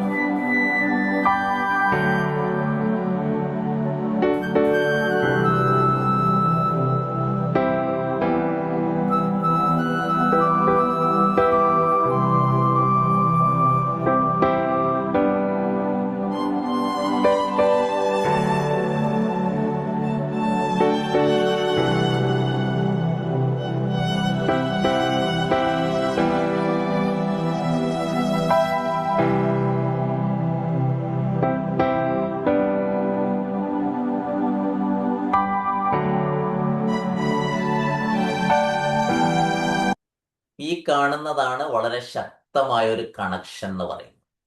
ഒരുപാട് ഇൻഫർമേഷന് ശക്തമായിട്ട് ഇങ്ങനെ വരുന്ന സമയത്ത് ഇതുപോലെ ശക്തമായിട്ടുള്ള കണക്ഷൻ രൂപപ്പെട്ട് കഴിഞ്ഞാൽ അത് നമ്മുടെ മെമ്മറി ആയിട്ട് മാറും. നമ്മുടെ ബ്രെയിനിൽ അത് പിന്നെ എപ്പോൾ വേണമെങ്കിലും നമുക്ക് എടുക്കാൻ പറ്റും.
ഇവിടെ നമുക്ക് നോക്കാം, നമുക്ക് ശരിക്ക് നല്ല സംഗതികളാണെങ്കിൽ നമ്മുടെ ബ്രെയിനിൽ കുറേ, നമ്മളിപ്പോൾ വായിക്കുന്നത് നല്ലതാണെങ്കിൽ, പറയുന്നത് നല്ലതാണെങ്കിൽ, കേൾക്കുന്നത് നല്ലതാണെങ്കിൽ, ചെയ്യുന്നത് നല്ലതാണെങ്കിൽ, ചിന്തിക്കുന്നത് നല്ലതാണെങ്കിൽ, ഫീൽ ചെയ്യുന്നത് നല്ലതാണെങ്കിൽ, അതുമായി ബന്ധപ്പെട്ട കുറേ ന്യൂറോ പാത്തുകൾ, ന്യൂറൽ കണക്ഷൻസ് നമ്മുടെ ഇതിൽ വരും. ഇനി നമ്മൾ ചെയ്യുന്നത് നേരെ മറിച്ച് പിന്നെ മോശമായ കാര്യങ്ങളാണെങ്കിൽ, ബാഡ് സംഗതികളാണെങ്കിൽ, ഓട്ടോമാറ്റിക്കലി എന്ത് സംഭവിക്കുന്നു വെച്ച് കഴിഞ്ഞാൽ കുറേ സെല്ലുകൾ, നമുക്ക് ബാഡ് ആയിട്ടുള്ള എക്സ്പീരിയൻസുകൾ ഉണ്ടാക്കുന്ന കുറേ സെല്ലുകളും നമ്മുടെ അതിൽ പിന്നെ പാത്തുകളും നമ്മളിൽ രൂപപ്പെടും. അപ്പൊ ഏത് എന്നുള്ളത് ബ്രെയിനിന് തിരിച്ചറിയാനുള്ള കഴിവില്ല. ഈ ചിത്രങ്ങൾ കണ്ടൊന്നും ബേജാറാവണ്ട, നമ്മൾ മനസ്സിലായിട്ടില്ലേ ബേജാറാവണ്ട, ഇങ്ങനെ മനസ്സിലാക്കുക. നമ്മൾ ചെയ്യുന്നത് ബ്രെയിനിന് തിരിച്ചറിയാനാവില്ല. നല്ലത് ചെയ്തത് മാത്രമേ റെക്കോർഡ് ചെയ്യാവൂ എന്നുള്ളത് ബ്രെയിനിന് അറിയില്ല. ഇവര് നമ്മൾ എന്താണോ സ്ഥിരം ചെയ്തുകൊണ്ടിരിക്കുന്നത്, ഇമോഷണൽ ആയിട്ട് ചെയ്തുകൊണ്ടിരിക്കുന്നത്, അത് ന്യൂറൽ കണക്ഷൻ ആയിട്ട് മാറും. അതുകൊണ്ട് നമ്മൾ പൊതുവെ എന്തിനെ പറ്റിയാണോ നമ്മൾ തിരയുന്നത്, ആ ന്യൂറൽ കണക്ഷൻ ആക്റ്റീവ് ആവും. നിങ്ങളിപ്പോൾ സങ്കടപ്പെട്ടിരിക്കുന്ന സമയത്ത് സങ്കടകരമായ ഒരുപാട് കാര്യങ്ങൾ മനസ്സിലേക്ക് വരാൻ കാരണം, സങ്കടപ്പെടുന്ന സമയത്ത് നമ്മൾ ആക്റ്റീവ് ആവുന്നത് അതുമായി കണക്റ്റഡ് ആയിട്ടുള്ള ന്യൂറോ പാത്തുകളാണ്. നിങ്ങൾ ഹാപ്പി ആണെങ്കിൽ സന്തോഷമുള്ള കുറെ കാര്യങ്ങൾ മനസ്സിലേക്ക് വരാൻ കാരണം ആ സമയത്ത് ആക്റ്റീവ് ആവുന്നത് ഹാപ്പിനെസിന്റെ ന്യൂറൽ കണക്ഷൻസ് ആണ്. ഇത് ജസ്റ്റ് ഇതിന്റെ സയൻസ് ഒന്നും നിങ്ങൾക്ക് ഓർമ്മ അല്ലെങ്കിൽ ഒരു പ്രശ്നവുമില്ല. നമ്മൾ ഇതൊന്ന് ഇങ്ങനെയാണ് രൂപപ്പെടുന്നുണ്ട് എന്ന് പറയാൻ വേണ്ടിയാണ് ഇത് പറഞ്ഞത്. അപ്പൊ ഇങ്ങനെ ശക്തമായിട്ടുള്ള ന്യൂറൽ കണക്ഷൻസ് നമ്മളിൽ ഉണ്ടാവും. ഇതാണ് ഞാൻ നേരത്തെ പറഞ്ഞ കാര്യം, സിനാപ്സസ്. ഇവിടെയാണ് നമ്മുടെ ന്യൂറോ ട്രാൻസ്മിറ്റേഴ്സ് ഉൽപ്പാദിപ്പിക്കപ്പെടുന്നത്. ഇത് 2 ന്യൂറോണുകളുടെ എൻഡുകളാണ്. ഇവിടെയാണ് എന്ത് ചെയ്യുന്നത്, എത്രത്തോളം സിനാപ്സുകൾ ഫോം ചെയ്യുന്നോ അത്രത്തോളം നമ്മുടെ ബ്രെയിനിൽ ഇൻഫർമേഷൻ, നമുക്ക് ന്യൂമറസ് കണക്ഷൻസ് നമുക്ക് എന്ത് ചെയ്യാൻ പറ്റും, ഇഷ്ടം പോലെ ന്യൂറോൺ കണക്ഷൻസ് നമ്മൾ ഉണ്ടാക്കിയെടുക്കാൻ പറ്റും എന്നുള്ളതാണ്. ഇവിടെയാണ് കഴിഞ്ഞ ക്ലാസ്സിൽ പറഞ്ഞ വാക്കുകൾ ഓർക്കേണ്ടത്. നമ്മുടെ ബ്രെയിനിന്റെ GB അല്ലെങ്കിൽ കപ്പാസിറ്റി അൺലിമിറ്റഡ് ആണ്. എത്ര ഈ സംഗതികൾ വേണമെങ്കിലും നമുക്ക് റെക്കോർഡ് ചെയ്യാൻ പറ്റും, അത്രയധികം. ഞാൻ ആലോചിച്ച് നോക്ക്, 84 ബില്യൺ ന്യൂറോണുകൾക്ക് ഓരോ ന്യൂറോണും 10,000 കണക്ഷൻസ് ഒക്കെ ഫോം ചെയ്യാൻ പറ്റുന്ന പറയും. അപ്പൊ ഇത്ര കണക്ഷൻസ് നമുക്ക് എത്ര വേണമെങ്കിലും ഉണ്ടാക്കിയെടുക്കാൻ പറ്റും. അതുകൊണ്ടാണ് ചില ആൾക്ക് ഒരുപാട് കാര്യങ്ങൾ പഠിച്ചു കഴിയുമ്പോൾ അവർക്ക് എന്ത് ചെയ്യുന്നത്, ആ വിഷയത്തിൽ ഒരുപാട് അറിവുകൾ ഉണ്ടാവുന്നതും അത് വേഗത്തിൽ അവർക്ക് കിട്ടുന്നതും ഈ ന്യൂറൽ കണക്ഷന്റെ ഭാഗമാണ്. ടെക്നിക്കൽ കാര്യം അധികം പറഞ്ഞ് നിങ്ങളെ ബോറടിപ്പിക്കൂല. ഞാൻ എന്നാലും ഇതിന്റെ ഒരു ഭാഗം നിങ്ങളോട് പറയേണ്ടതുണ്ട് എന്നുള്ളതാണ്. ഈ പ്രകാശിക്കുന്നതൊക്കെ യഥാർത്ഥത്തിൽ ആക്റ്റീവായിട്ടുള്ള ന്യൂറോ പാത്തുകളാണ്. ചില കാര്യമില്ല, ഇപ്പൊ നമ്മള് ഒരു കാര്യം ഇങ്ങനെ ആലോചിച്ചുകൊണ്ടിരിക്കുക, എത്ര തെരഞ്ഞാലും കിട്ടൂല. ചില കാര്യം നമുക്ക് തെരയുമ്പത്തിന് കിട്ടും. എന്തുകൊണ്ടാണ് ഈ തെരയുമ്പത്തിന് കിട്ടുന്നതെന്ന് വെച്ച് കഴിഞ്ഞാൽ, ഒന്നിലധികം ന്യൂറോ പാത്തുകളിൽ നമുക്കത് സ്റ്റോർ ചെയ്ത് വെച്ചിട്ടുണ്ടാകും ഒരേ വിവരത്തിന്. ഉദാഹരണത്തിന് നമ്മളിപ്പം പിന്നെ മൈൻഡ് മോക്കിന്റെ ഒരുപാട് കോഴ്സുകൾ ചെയ്യും. ഈ കോഴ്സുകൾ ചെയ്യുന്ന സമയത്ത് എല്ലാത്തിലും നമ്മൾ ബ്രെയിനിനെ പറ്റി കുറച്ച് പറയാറുണ്ട്. ഓരോ ക്ലാസ്സിൽ ബ്രെയിനിനെ പറ്റി പറയുന്ന സമയത്തും ഇതുമായിട്ട് കണക്ട് ചെയ്ത ഒരുപാട് കാര്യങ്ങൾ നമ്മുടെ തലച്ചോറിന്റെ അകത്ത് ഒരുപാട് ന്യൂറൽ കണക്ഷനായിട്ട് പല സ്ഥലത്ത് സ്റ്റോർ ചെയ്ത് വെക്കും. അങ്ങനെ സ്റ്റോർ ചെയ്ത് വെച്ച് കഴിഞ്ഞാൽ പിന്നെ നമ്മൾ ഇത് ആലോചിക്കുന്ന സമയത്ത് എവിടെന്നെങ്കിലും ഒരു സ്ഥലത്തുനിന്ന് വേഗത്തിൽ നമുക്ക് ഇൻഫർമേഷൻ.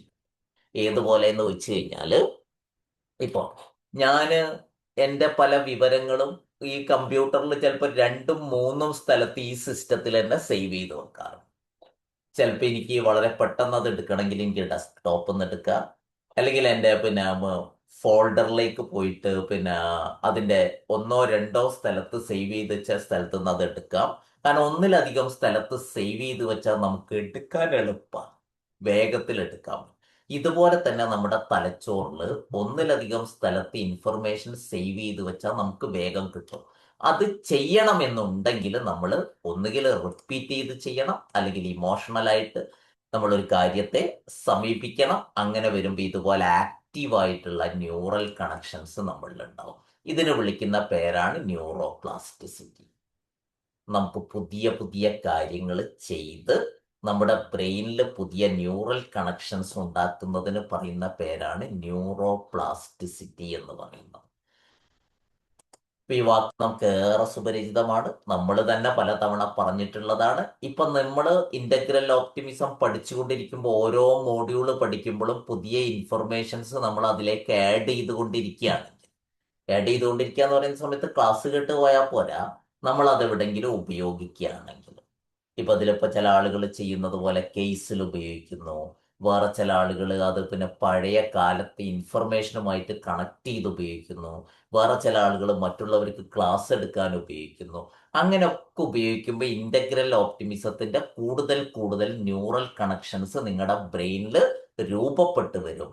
അതിന് പറയുന്ന പേരാണ് ന്യൂറോപ്ലാസ്റ്റിസിറ്റി. ഇത് ഓരോ വിവരവുമായിട്ട് ബന്ധപ്പെട്ട് ഇങ്ങനെ തന്നെയാണ്. അപ്പൊ അത് ഇത്രയും ഭാഗത്ത് എന്തെങ്കിലും ക്വസ്റ്റ്യൻസ് ഉണ്ടോ? നമ്മളതിന്റെ സ്ട്രക്ചർ പറഞ്ഞു. ഇനി ഞാൻ നിങ്ങളതിന്റെ സ്ട്രക്ചർ പറഞ്ഞ് ബോറടിപ്പിക്കൂല, ഇവിടെ തീർക്കും സ്ട്രക്ചർ. ഇനി ഇതെങ്ങനെ നമുക്ക് നന്നായിട്ട് ഉണ്ടാക്കാൻ പറ്റും എന്നുള്ള കാര്യം, നമ്മൾ എന്ത് ചെയ്യണം എന്നുള്ളത് പറയാം. അപ്പൊ നമ്മുടെ ന്യൂറോണിനെ പറ്റിയും ന്യൂറൽ പാത്വേനെ പറ്റിയും ന്യൂറൽ കണക്ഷനെ പറ്റിയും അത് ബ്രെയിനിൽ എങ്ങനെ ഉണ്ടാവുന്നതിനെ പറ്റിയും ചെറുതായിട്ടൊന്ന് പറയാഞ്ഞാൽ നമുക്കതിൻ്റെ ഒരു സയൻസ് കിട്ടൂല എന്നുള്ള നിലക്കാണ് ഇത്രയും പറഞ്ഞത്. അപ്പൊ ഇതുവരെ പറഞ്ഞതുമായിട്ട് ബന്ധപ്പെട്ടിട്ട് എന്തെങ്കിലും ക്വസ്റ്റ്യൻ ഉണ്ടോ? അതിവിടെ തന്നെ ക്ലിയർ ചെയ്ത് പോവാന്ന് വിചാരിച്ചു.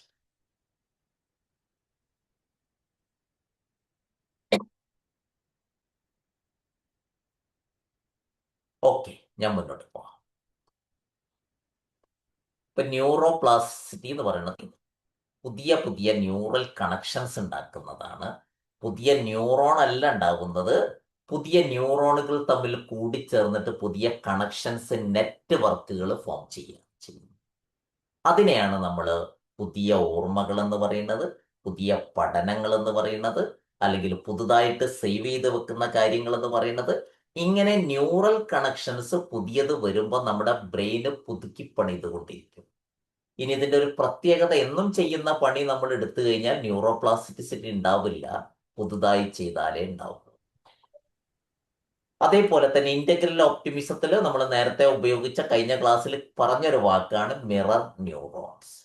ഈ മിറർ ന്യൂറോൺസ് നമുക്ക് ന്യൂറൽ കണക്ഷൻസ് ഉണ്ടാക്കുന്നതിന് വളരെ പ്രയോജനം ചെയ്യും. അതിനെക്കുറിച്ച് നിങ്ങൾക്ക് കൂടുതൽ പിന്നെ പഠിക്കണമെന്നുണ്ടെങ്കിൽ പിന്നെ ഗിയാക്കോമോയുടെ അല്ലെങ്കിൽ ഗിയാക്കോമോ റിസലാട്ടിയുടെ പഠനങ്ങൾ നിങ്ങൾക്ക് വേണമെങ്കിൽ നോക്കാം, ഗൂഗിൾ ചെയ്ത് നോക്കാം. ഈ മിറർ ന്യൂറോൺസ് എന്ന് പറയുന്നത് മനുഷ്യനൊരു സാമൂഹ്യ ജീവി എന്നുള്ള നിലക്ക് നമ്മൾ മറ്റുള്ളവരുമായിട്ട് ഇടപെട്ട് പെരുമാറുന്ന സമയത്ത് നമ്മളിൽ ഡെവലപ്പ് ചെയ്യുന്ന ന്യൂറോണുകളാണ്.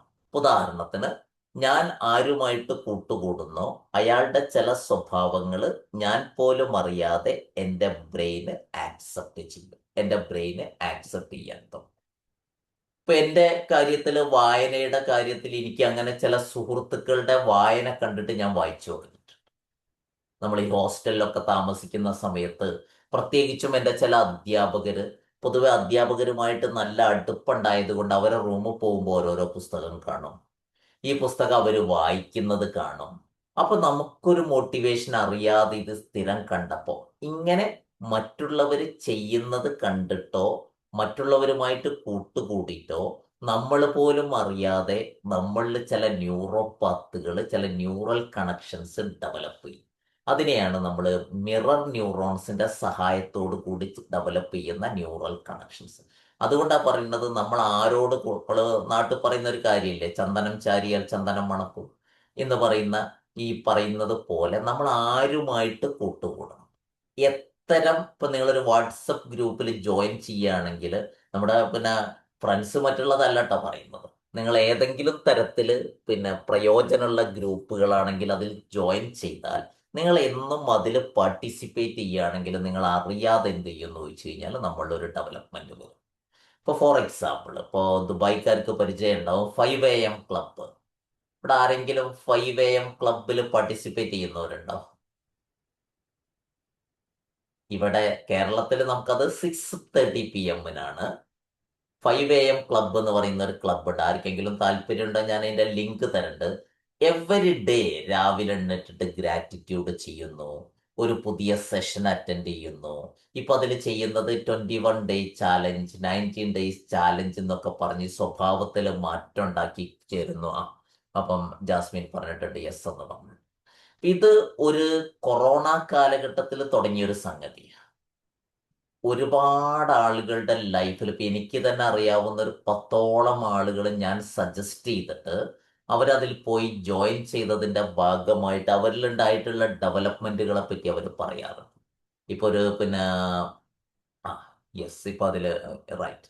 അപ്പൊ ഇത് നമുക്ക് ഇത് നമുക്ക് ഒരു മിറർ ന്യൂറോൺ വർക്ക് ചെയ്യും, ഇങ്ങനത്തെ കാര്യങ്ങളിൽ ചെയ്യും. ഇപ്പൊ ഒരു തുളസി മാം ഉണ്ട് അതില്, പിന്നെ 5 AM ക്ലബിൽ പങ്കെടുക്കുന്നവർക്ക് ഇതുപോലൊരു ക്ലാസ്സിൽ പറഞ്ഞിട്ട് ഞാൻ അവർക്ക് ലിങ്ക് കൊടുത്തിട്ട് അവരിപ്പോ അതിന്റെ പിന്നെ ഒരു സജീവ മെമ്പറാണ്, അതിൽ വളരെ ആക്റ്റീവായിട്ടുള്ള ഒരു മെമ്പറാണ്. അപ്പൊ ഇത് ഞാൻ പറഞ്ഞത്, നമ്മൾ ചില ഗ്രൂപ്പിൽ ജോയിൻ ചെയ്യുന്നത്, ചില കോഴ്സുകളിൽ ക്ലാസ്മേറ്റുകളാവുന്നത്, ചില ടീമിന്റെ കൂടെ കൂടുന്നത്, ചില നല്ല ഫ്രണ്ട്സിനെ കണ്ടെത്തുന്നത്, നമ്മൾ പോലും അറിയാതെ നമ്മളിൽ ഒരുപാട് മാറ്റങ്ങൾ ഉണ്ടാക്കി.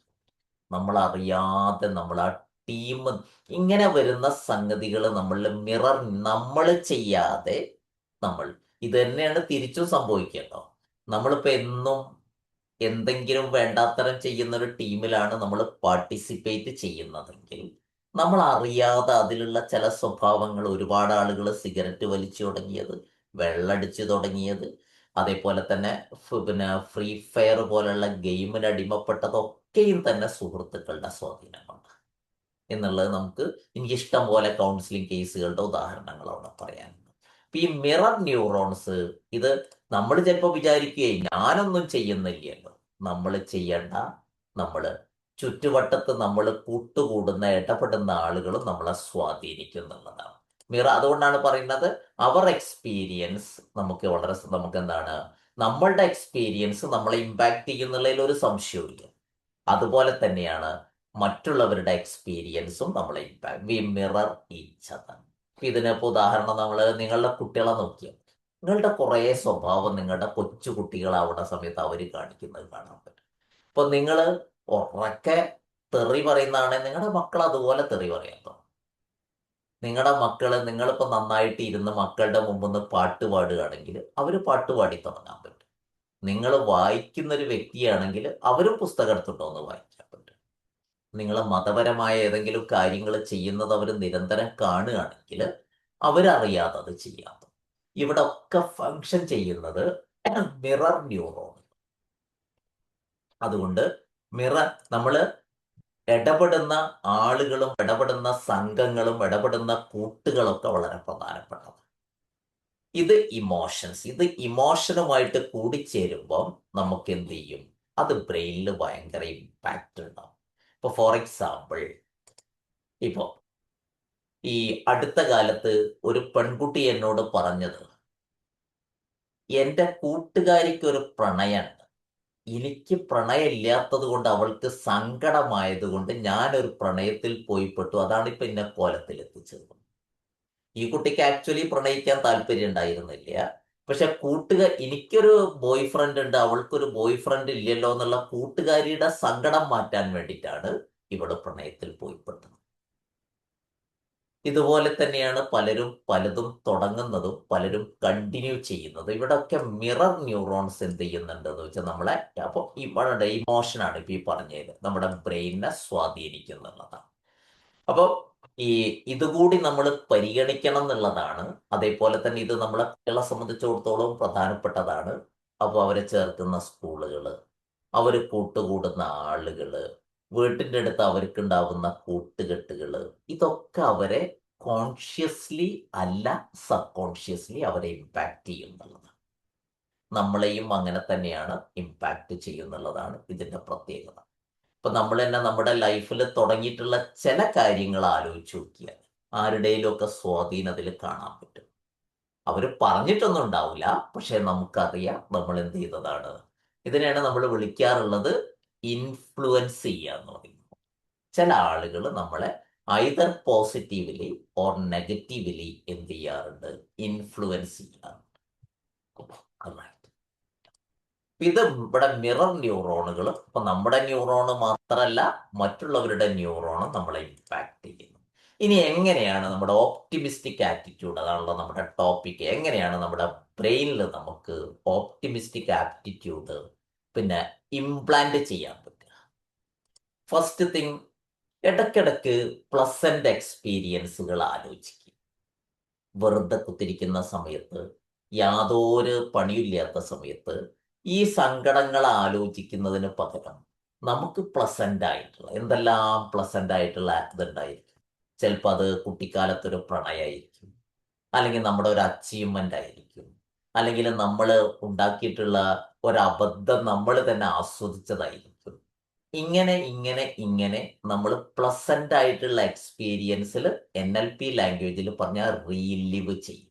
അതിപ്പം നടക്കുന്നത് പോലെ വെറുതെ നമ്മൾ അതിനെ ഒന്ന് മനസ്സിലേക്ക് കൊണ്ടുവന്ന് കഴിഞ്ഞാൽ നമ്മൾ അറിയാതെ നേരത്തെ പറഞ്ഞ ഡോപ്പമൈൻ നമ്മളിൽ പ്രൊഡ്യൂസ് ചെയ്യും. അതുവഴി നമ്മുടെ ആ ന്യൂറോപാത്ത്, ഹാപ്പിനെസിന്റെ ന്യൂറോപാത്ത് ഇങ്ങനെ ന്യൂറൽ നെറ്റ്വർക്ക് ഇങ്ങനെ ശക്തിപ്പെടും, അതിന്റെ എണ്ണം കൂടിക്കൊണ്ടിരിക്കും. ഓരോ തവണ നമ്മൾ റീവിസിറ്റ് ചെയ്യുന്ന സമയത്തും നമ്മുടെ ആ ന്യൂറൽ കണക്ഷൻ ശക്തിപ്പെടും. അങ്ങനെ മെല്ലെ മെല്ലെ നമ്മുടെ ആറ്റിറ്റ്യൂഡ് തന്നെ ഹാപ്പിനെസ്സിലേക്ക് മാറുന്നത് നമുക്ക് കാണാൻ പറ്റും. റൈറ്റ്. അപ്പം ഇതാണ് റീകോൾ. വെറുതെ ഒന്നും ചെയ്യേണ്ട, റീകോൾ ചെയ്താൽ മതി. Remember A good friend. നമുക്ക് നമ്മളെ പറ്റിച്ച ഫ്രണ്ടിനൊക്കെ നമ്മൾ അറിയാതെ തന്നെ ഓർമ്മ വരും. നമ്മളതിന് പ്രത്യേകിച്ച് പണിയൊന്നും എടുക്കേണ്ട ആവശ്യമില്ല. പക്ഷെ ബോധപൂർവം നല്ലൊരു സുഹൃത്തിനെ പറ്റി ആലോചിച്ച് നോക്ക്, നല്ലൊരു അധ്യാപകനെ പറ്റി ആലോചിച്ച് നോക്ക്. അങ്ങനെ ആലോചിക്കുന്ന സമയത്ത് നമ്മളുടെ ന്യൂറോപാത്തുകൾ കണ്ട് ഇവിടൊക്കെ സംഭവിക്കുന്നത് നമ്മളുടെ മറ്റൊരു വ്യക്തിയെ ആലോചിക്കുന്ന സമയത്ത് പോലും മിറർ ന്യൂറോൺസ് നമ്മളിൽ ശക്തിപ്പെടുത്തുമെന്നർത്ഥം. മറ്റൊന്നാണ് eat A delicious meal with others. നല്ലൊരു ഫുഡ് നമുക്ക് ഏറ്റവും ഇഷ്ടപ്പെട്ട ആളുകളുടെ കൂടെ പോയി കഴിക്കുന്നത് നമുക്ക് പ്ലസന്റ് എക്സ്പീരിയൻസ് ഉണ്ടാകും. അത് നമുക്ക് ഓപ്റ്റിമിസ്റ്റിക് ആറ്റിറ്റ്യൂഡ് നമ്മളിൽ ഡെവലപ്പ് ചെയ്യും. അതുപോലെ തന്നെ give a pleasant surprise to someone. ആർക്കെങ്കിലും ഒരു ഗിഫ്റ്റ് കൊടുക്കുന്ന വഴി, ഒരു സർപ്രൈസ് ആയിട്ട് ഒരു ഗിഫ്റ്റ് കൊടുക്കുന്നത്. അതേപോലെ തന്നെ buy something from a poor merchant. നമുക്കൊക്കെ ചിലപ്പോൾ സന്തോഷം തോന്നാറില്ല, ഒരു പാവപ്പെട്ട കച്ചവടക്കാരൻ നമ്മളൊക്കെ മാളിൽ പോയി വാങ്ങുന്നതിന് പകരം നമ്മൾ വാങ്ങിയത് കൊണ്ട് ഒരാൾക്ക് എന്തെങ്കിലും പ്രയോജനം കിട്ടുന്നത് മറ്റേ നമ്മളെ ആളുകൾ ചെയ്യും പോലെ ആവരുത്. മാളിൽ കയറിയാൽ നമ്മൾ വില പേശൂല്ല, തെരുവിൽ വിൽക്കുന്ന ഒരാളോട് നമ്മൾ വില പേശിയിട്ട് അയാളെ പറ്റിക്കാനും നോക്കുക, അങ്ങനെയല്ല പറയുന്നത്. അയാൾക്കൊരു പ്രയോജനം ആവട്ടെ എന്ന് വിചാരിച്ചിട്ട് നമ്മൾ എന്തെങ്കിലും വാങ്ങുക. അപ്പൊ ഞാൻ എൻ്റെ സ്കൂളിൽ, ഞാനൊരു സ്കൂൾ അധ്യാപകനാണല്ലോ, എൻ്റെ സ്കൂളിൽ ഒരുപാട് ആളുകൾ പലതും വിൽക്കാൻ കൊണ്ടുവരും. ചിലപ്പോൾ പുതപ്പായിരിക്കും, ചിലപ്പം എന്തെങ്കിലും സോപ്പായിരിക്കും, എന്തെങ്കിലുമൊക്കെ വിൽക്കുക. ഒരു 2 ടീച്ചേഴ്സ് ഉണ്ട് അവിടെ. അപ്പൊ അവര് ആര് വന്നാലും എന്തെങ്കിലും വാങ്ങും. ഞാൻ ഇത് കുറേ തവണ നോട്ട് ചെയ്തപ്പോൾ ഞാൻ അവരോട് ചോദിച്ചു, നിങ്ങൾ ആര് വന്നാലും എന്തെങ്കിലും ഒന്ന് വാങ്ങുന്നുണ്ടല്ലോ? അപ്പൊ അവര് പറഞ്ഞൊരു മറുപടി ഉണ്ട്. എൻ്റെ സ്കൂൾ ഒരു മലയുടെ മുകളിലാണ്. ഈ കുന്നൊക്കെ കയറി അവര് വരുന്നത് അവർക്കൊന്ന് ജീവിക്കാൻ വേണ്ടിയല്ലേ. നമുക്കൊരു ചെറിയ സാധനം വാങ്ങുക വഴി അവർക്ക് ഇന്നൊരു സന്തോഷം കൊടുക്കാൻ നമുക്ക് പറ്റുമല്ലോ, അവരുടെ കുടുംബത്തിന് അതൊരു പ്രയോജനമാകും. എനിക്ക് ഭയങ്കരമായിട്ട് സ്ട്രൈക്ക് ചെയ്തിട്ടുള്ള എന്ന് പറഞ്ഞാൽ, ഇവര് വാങ്ങുന്ന ഈ സാധനങ്ങൾ പലതും ഇവർക്ക് അത്യാവശ്യം ഉണ്ടായിട്ടല്ല അവർ വാങ്ങുന്നത്. പകരം എന്താണ്, ഒരു മനുഷ്യന് മല കയറി സാധനം വിൽക്കാൻ വരുന്ന സമയത്ത് അയാൾ ഒരുപാട് കഷ്ടപ്പെട്ടിട്ടാണ് ഇത് തലയിൽ വെച്ചിട്ട് കയറി വരികയാണ് ചെയ്യുന്നത്, അല്ലെങ്കിൽ വണ്ടിമ കൊണ്ടുവരികയാണ് ചെയ്യുന്നത്. അപ്പൊ ഈ ഒരു ആറ്റിറ്റ്യൂഡ്, അപ്പോൾ വെറുതെ ഒരു രസത്തിന് വേണ്ടി ഈ ടീച്ചേഴ്സിന്റെ ലൈഫ് ചെറുതായിട്ടൊന്ന് പഠിച്ചു നോക്കിയപ്പോൾ എനിക്ക് മനസ്സിലാക്കിയാൻ പറ്റിയ കാര്യം, കമ്പാരിറ്റീവ് അവർ ലൈഫിൽ ഹാപ്പിയാണ്. അവർക്ക് ഒട്ടും സങ്കടമില്ല എന്നല്ല ഞാൻ പറയുന്നത്, പക്ഷെ മറ്റ് പലരെയും അപേക്ഷിച്ച് അവർ കുറച്ചുകൂടി അവരുടെ ലൈഫ് പോസിറ്റീവാണ്, അവരുടെ ലൈഫ് ഹാപ്പിയാണ്. അപ്പോൾ ചെറിയ ഈ മേഖലയിലായതുകൊണ്ട് നമ്മൾ അറിയാതെ ഇങ്ങനത്തെ കാര്യങ്ങൾ വരുന്ന സമയത്ത് നമ്മളുടെ ചിന്ത പലപ്പോഴും പോവുക എന്ത് മാറ്റം ഇത് അവരിൽ ഉണ്ടാക്കുന്നു എന്നുള്ളതാണ്. That is the change in attitude. അപ്പോൾ ഇങ്ങനെ നമ്മൾ വളരെ ചെറിയ കാര്യങ്ങൾ ചെയ്യുക വഴി നമ്മളുടെ ഓപ്റ്റിമിസ്റ്റിക് ആപ്റ്റിറ്റ്യൂഡ് നമ്മളിൽ ഡെവലപ്പ് ചെയ്യാൻ പറ്റുന്നു. ഇപ്പൊ നോക്കൂ, നമുക്ക് ഇതിൽ പൈസ കൊടുക്കേണ്ട കാര്യങ്ങൾ വളരെ കുറച്ചേ ഉള്ളൂ. നമ്മുടെ ഒരു പ്ലസന്റ് എക്സ്പീരിയൻസ് എടുക്കാൻ ഒന്നും വേണ്ട, ഗുഡ് ഫ്രണ്ടിനെ വേണ്ട, ഫുഡ് നമുക്ക് വാങ്ങി കഴിക്കണമെങ്കിൽ പൈസ വേണം. അതുപോലെ ചെറിയൊരു സർപ്രൈസ് കൊടുക്കാൻ ചിലപ്പോൾ നമ്മൾ ഒരു കോൾ ചെയ്താൽ മതി. കുറെ കാലം വിളിക്കാത്തൊരു ഫ്രണ്ടിനെ ഒന്ന് വിളിച്ചാൽ മതി, ഇപ്പൊ അതൊരു സർപ്രൈസ് ആണ്.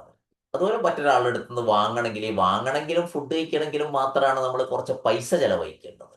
ബാക്കി പൈസ പോലും ചെലവഴിക്കാതെ നമ്മുടെ ഓപ്റ്റിമിസ്റ്റിക് ആറ്റിറ്റ്യൂഡ് നമ്മളിൽ ഡെവലപ്പ് ചെയ്യുന്നതിന് നമുക്ക് സിമ്പിൾ ആക്ടിവിറ്റീസ്. അതുപോലെ തന്നെ നമ്മൾ നമ്മളോട് പറയുന്ന വാക്കുകൾ, ലൈഫ് വിസ്പേഴ്സ് അല്ലെ, നമുക്ക് ഇടയ്ക്കിടയ്ക്ക് ഇങ്ങനത്തെ വാക്കുകൾ നമുക്ക് പറഞ്ഞുകൂടെ? ഐ ആം പ്രഷ്യസ്, ഞാൻ കൊള്ളാട്ടോ, അല്ലെ? നമുക്ക് പറയുന്നതിന് കുഴപ്പമൊന്നുമില്ല. ഇത് നമുക്ക് അറ്റ്ലീസ്റ്റ് നമ്മളോടെങ്കിലും പറഞ്ഞൂടെ? I love myself. ഈ നിങ്ങൾ ഡിപ്രഷന്റെ കേസൊക്കെ കാണുന്നുണ്ടെങ്കിൽ അതിലെ ബേസിക് സാധനം സ്വന്തം സ്നേഹിക്കാത്തതും ആക്സെപ്റ്റ് ചെയ്യാത്തതുമാണ് one of the major reason. I love myself. അതുപോലെ ഐ ലവ് യു, അല്ലെ? ഇത് പറയുമ്പോൾ സൂക്ഷിച്ച് പറയണം, അടി കിട്ടിയാൽ ഞാൻ ഉത്തരവാദിയാവില്ല. നമ്മൾ പറയേണ്ട ആളുകളോട് നമുക്കിത് പറയണം. ഇല്ല, ഇത്തരം വിസ്പറുകൾ, ഐ മിസ് യു, ഇടക്കിടക്ക് നമുക്ക് വേണ്ടപ്പെട്ട ആളുകളോട് പറയാൻ ഐ മിസ് യു, അല്ലെ?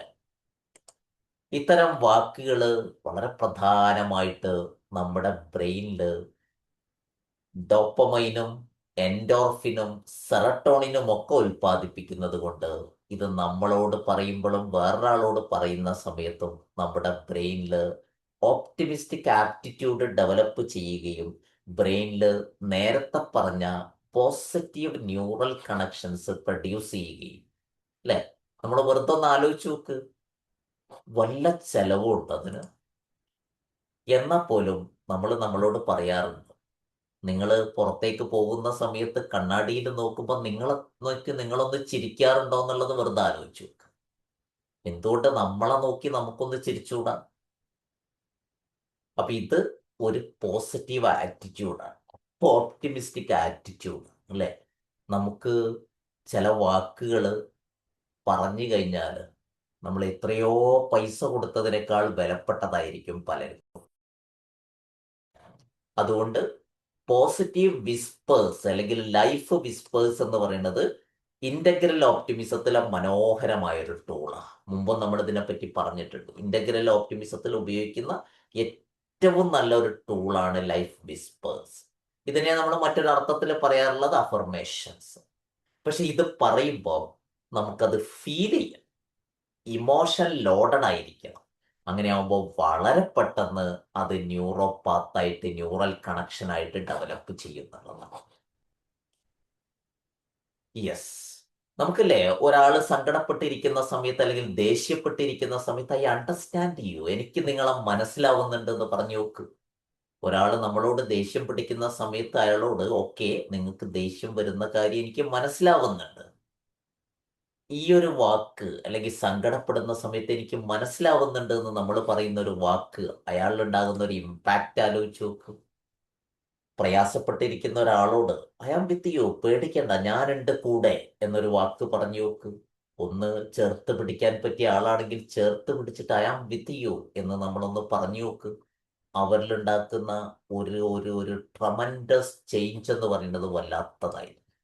അതുപോലെ എന്തെങ്കിലുമൊക്കെ ചെയ്തു തന്നാൽ ഒരു താങ്ക് യു പറഞ്ഞാലുണ്ടാവുന്ന ഇമ്പാക്റ്റ് എത്രമാത്രം വലുതായിരിക്കും എന്നുള്ളത് നമ്മൾ പലപ്പോഴും എന്ത് ചെയ്യേണ്ടതുണ്ട്, നമുക്ക് വളരെ പ്രധാനപ്പെട്ട ഒരു സംഗതിയാണ്.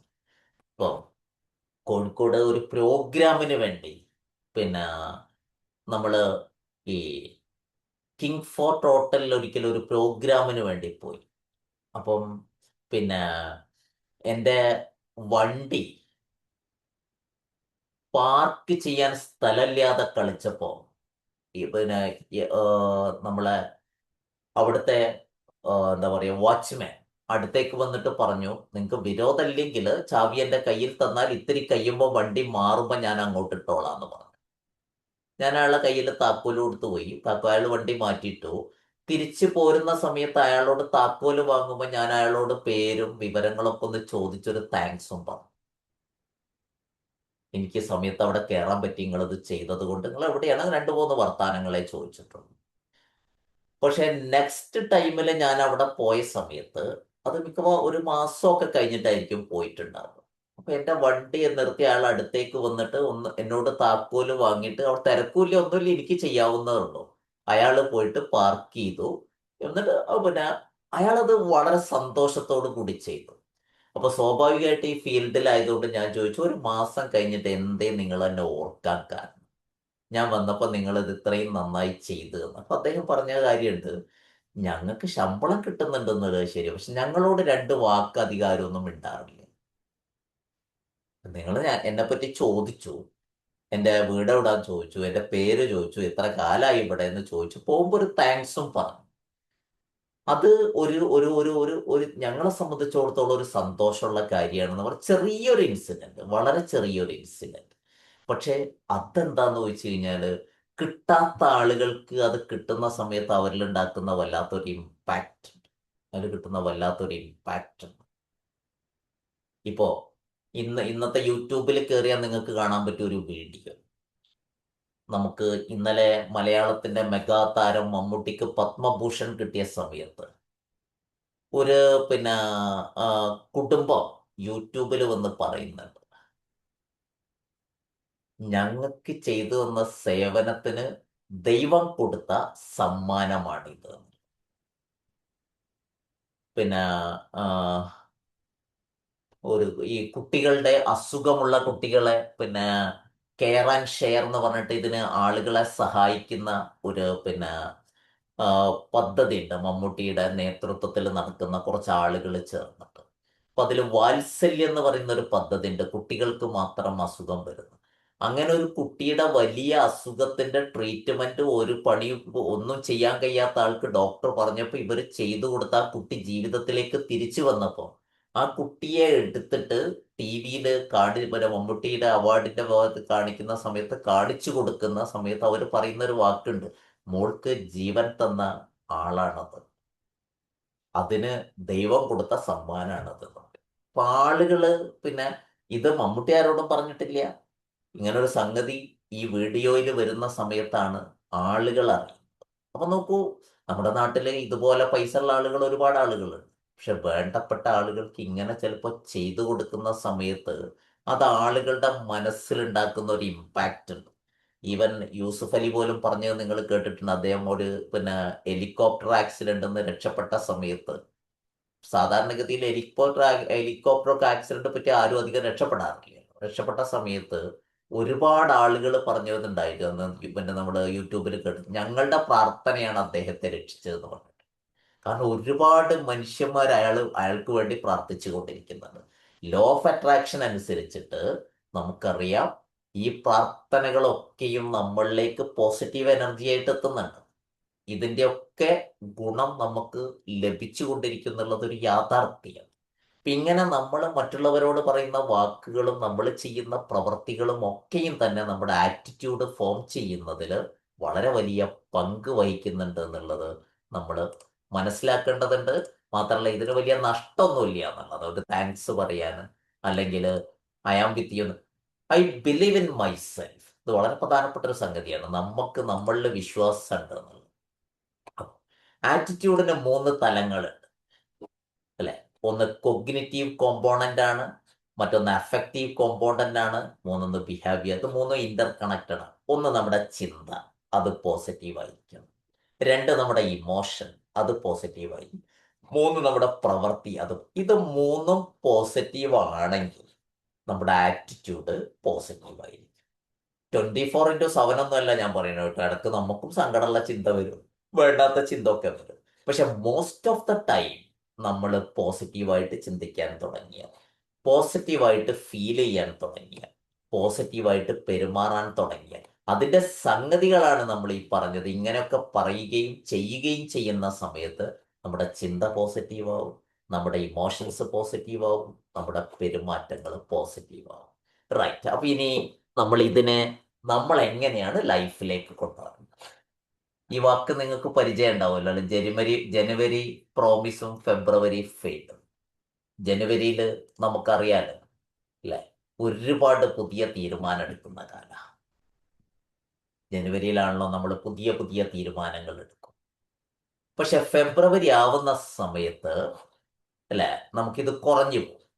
നമ്മൾ എന്തൊക്കെ ഹെൽത്ത്, ചില ആളുകൾ ജിമ്മിൽ പോകാൻ തുടങ്ങും, ഫുഡൊക്കെ നിയന്ത്രിക്കാൻ തുടങ്ങും, അതുപോലെ കരിയർ, ജോബ്, സാമ്പത്തിക കാര്യങ്ങളിലൊക്കെ പുതിയ പുതിയ ഗോളുകൾ സെറ്റ് ചെയ്യും. ഫെബ്രുവരി ആവുമ്പോൾ ഇതൊക്കെ ചിലപ്പോൾ കത്തിയ തീ അങ്ങ് കെട്ടുപോകും. സോ അതിന് നമ്മൾ പലതിനെയും കുറ്റപ്പെടുത്തും. വിൽ പവർ, അല്ലെങ്കിൽ ഞാനൊന്നും ചെയ്താൽ ശരിയാവൂല, ടൈം ഇല്ല, ചുറ്റുപാടുകൾ ശരിയല്ല എന്നൊക്കെ പറഞ്ഞുകൊണ്ട് നമ്മൾ പലതിനെയും കുറ്റപ്പെടുത്തും. ആക്ച്വലി എന്താണ് സംഭവിക്കുന്നത്, എന്തുകൊണ്ടാണ് നമ്മുടെ മോട്ടിവേഷൻ ഇല്ലാതായി പോകുന്നത്?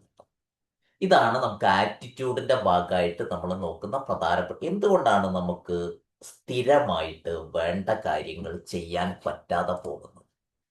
അതിന് നമുക്ക് മൈൻഡ് സെറ്റ് ഉണ്ട്. നിങ്ങളുടെ mind set blame mind set ആണോ, റെസ്പോൺസിബിലിറ്റി മൈൻഡ് സെറ്റ് ആണോ എന്നുള്ളത് വളരെ പ്രധാനപ്പെട്ട ഒരു ചോദ്യം. നമ്മളത് ചെക്ക് ചെയ്യാം. നമുക്ക് സെൽഫ്, നിങ്ങൾ എല്ലാ കാര്യത്തിനും നിങ്ങളെയോ മറ്റുള്ളവരെയോ കുറ്റപ്പെടുത്തുന്ന സ്വഭാവം ഉണ്ടോ എന്ന് വെറുതെ ആലോചിച്ചു. ഞാൻ ഇങ്ങനെ ആയതിന്റെ കാരണം എന്റെ പഠിപ്പിച്ച മാഷാണ്, അല്ലെങ്കിൽ എൻ്റെ വാപ്പി ഉമ്മിയാണ്, അല്ലെങ്കിൽ എൻ്റെ അച്ഛനും അമ്മയാണ്, അല്ലെങ്കിൽ എൻ്റെ സാഹചര്യമാണ്, അല്ലെങ്കിൽ സർക്കാർ ശരിയല്ലായില്ല. ഇങ്ങനെ ബ്ലെയിം ചെയ്യുന്ന മനസ്സാണോ നിങ്ങളുടേത്? അതല്ല, ഇത് സംഗതികളൊക്കെ എങ്ങനെയാണ്, സ്റ്റിൽ ഞാൻ ചെയ്യേണ്ടത് ഞാൻ ചെയ്യണം എന്നുള്ള ഉത്തരവാദിത്തം ഏറ്റെടുക്കുന്ന മൈൻഡ് സെറ്റാണ്. ഏത് മൈൻഡ് സെറ്റാണ് നിങ്ങളത് എന്നുള്ളത് നിങ്ങൾ നോക്കുക. ഇവിടെയാണ് പ്രശ്നം. നമ്മൾ ഒരു കാര്യം ഏറ്റെടുക്കുന്ന സമയത്ത്, ഇപ്പം ജിമ്മിൽ പോയി തുടങ്ങി കുറച്ച് ദിവസം കഴിയുമ്പോൾ പറയും സമയമില്ല. അതുപോലെ തന്നെ അല്ലെങ്കിൽ നമ്മൾ പറയും എന്താണ്, പിന്നെ അങ്ങോട്ട് പോവാനുള്ള വഴി ശരിയല്ല, വണ്ടിക്ക് കാത്തിക്കണം. ഇങ്ങനെ കുറ്റപ്പെടുത്തി ഒഴിഞ്ഞു മാറുന്ന മൈൻഡ് സെറ്റിന് പറയുന്ന പേരാണ് ബ്ലെയിം മൈൻഡ് സെറ്റ്. സാഹചര്യം അങ്ങനെയൊക്കെയാണ്, ഞാൻ ചെയ്യേണ്ടത് ചെയ്യും എന്ന് പറയുന്നതാണ് റെസ്പോൺസിബിലിറ്റി മൈൻഡ് സെറ്റ്. ഇതിൽ ഏതാണ് നിങ്ങളത് എന്നുള്ളത് വെറുതെ ഒന്ന് ആലോചിച്ചു. എനിക്ക് ഈ അടുത്തൊരു ക്ലാസ്സിൽ പങ്കെടുത്തപ്പോൾ കിട്ടിയൊരു സാധനമാണ് 3 most dangerous words in personal growth. നമ്മളെ വളർച്ച മുരടിപ്പിക്കുന്ന 3 വാക്കുകൾ. അതിതാണെന്ന്, ഐ നോ ഇറ്റ് എന്നാണ്. എനിക്കറിയാം അല്ലെ? ഈ എനിക്കറിയാന്നുള്ള സിദ്ധാന്തത്തിന്റെ ആളുകൾ ഈ കൂട്ടത്തിൽ ആരെങ്കിലും ഉണ്ടോ? വെറുതെ ആലോചിച്ചു അല്ലെ? ചില ആള് അതെനിക്കറിയാം, അതെന്താന്നുള്ളത് എനിക്കറിയാം, അതിന് പോയിട്ട് കാര്യമൊന്നുമില്ല, അത് ശരിയാവൂല എന്നുള്ളത് എനിക്കറിയാം. ഈ പുതിയൊരു കാര്യം ചെയ്യേണ്ടി വരുന്ന സമയത്ത്, കേൾക്കുന്ന സമയത്ത് അതിനെപ്പറ്റി വേണ്ട പോലെ മനസ്സിലാക്കാതെ അതെനിക്കറിയാവുന്നതാണ് എന്ന് പറയുന്നതാണ് പലരുടെയും ഗ്രോത്തിന് തടസ്സമായി നിൽക്കുന്നത് എന്നുള്ളത്, പലരുടെയും വളർച്ചക്ക് തടസ്സമായി നിൽക്കുന്നത് എന്നുള്ളതാണ്. ഞാൻ ഈ അടുത്തൊരു ക്ലാസ് പങ്കെടുത്തപ്പോൾ കിട്ടിയത്, ഞാനത് പഠിച്ചു നോക്കിയപ്പോൾ എനിക്ക് മനസ്സിലായൊരു സംഗതി, അതെനിക്കറിയാമെന്നുള്ളതാണ്. നമ്മൾ പുതിയൊരു കാര്യം, നമ്മളിപ്പോൾ ഉദാഹരണത്തിന് നമ്മൾ പറയുന്നു, നമ്മളിപ്പം പഞ്ചസാര നല്ലതല്ല. എത്ര ആള് പഞ്ചസാര കഴിക്കുന്നുണ്ട്, എന്നിട്ട് എന്തോ കുഴപ്പമുണ്ട്? എനിക്കറിയാലോ, വലിയ പ്രശ്നമൊന്നുമില്ല. പഠിച്ചു നോക്കാതെ നമ്മളിത് ചെയ്യാം. ഒരു പുതിയ കാര്യത്തെ പറ്റി പറയുന്ന സമയത്ത് അതെനിക്കറിയുന്നതാണ്, ഇതിലിപ്പോ എന്താ അത്ര പഠിക്കാനിരിക്കുന്നത്, അതിലിപ്പോ എന്താ അത്ര ഇപ്പൊ ചെയ്യാനിരിക്കുന്നത്? ഈ ചിന്താഗതി ബ്ലെയിം മൈൻഡ് സെറ്റിന്റെ സിമ്പലാണ്. അതെനിക്കറിയാവുന്നതാണെന്ന് പറയുന്ന സ്വഭാവം ആക്ച്വലി നിങ്ങൾക്ക് ഒരു കാര്യം അറിയെങ്കിൽ അത് പറയുന്നതല്ല, പൊതുവെ പറയുന്നത്. പകരം നമ്മൾ വേണ്ടത് ലേണിംഗ് മൈൻഡ് സെറ്റാണ്. പുതിയ ഏത് കാര്യം വരുന്ന സമയത്തും പഠിക്കുന്ന ആളുകളുടെ പ്രത്യേകത ലേണേഴ്സ് മൈൻഡ് സെറ്റ് എന്നുള്ളതാണ്. എന്ത് പുതിയത് വന്നാൽ, അപ്പൊ നിങ്ങൾ ആലോചിച്ച് നോക്ക്, ഈ ഗ്രൂപ്പിൽ എത്ര ആളുകൾ, ഉത്തരം പറയാൻ വേണ്ടിയല്ല ആലോചിക്കാൻ വേണ്ടിയാണ്, AI പറ്റി പഠിച്ചു? എത്ര ആളുകൾ ജെമിനി നമുക്ക് എത്രത്തോളം ഉപയോഗിക്കാൻ പറ്റുമെന്നുള്ളത് നോക്കി? എത്ര ആളുകൾ ചാറ്റ് ജിപിടിന്റെ സാധ്യതകൾ പ്രയോജനപ്പെടുത്തി?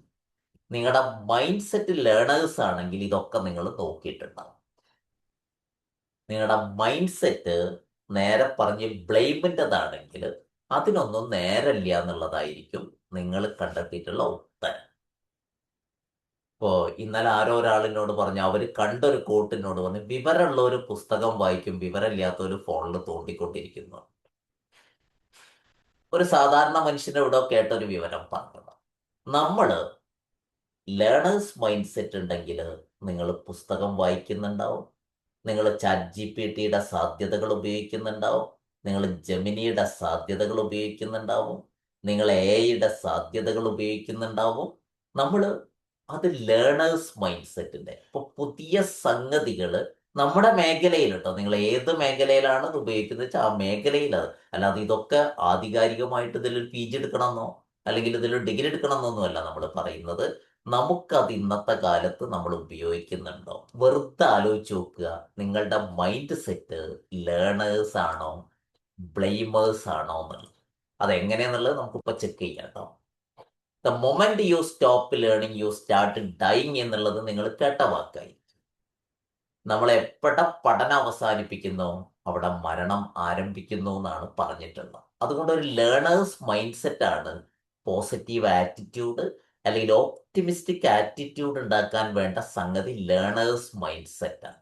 ഇപ്പൊ ലേണേഴ്സ് മൈൻഡ് സെറ്റിന്റെ പ്രത്യേകതകൾ ഉണ്ടെങ്കിൽ ചെയ്യുന്ന കാര്യങ്ങൾക്ക് നമ്മൾ വാല്യൂ കൊടുക്കും, വില കൊടുക്കും.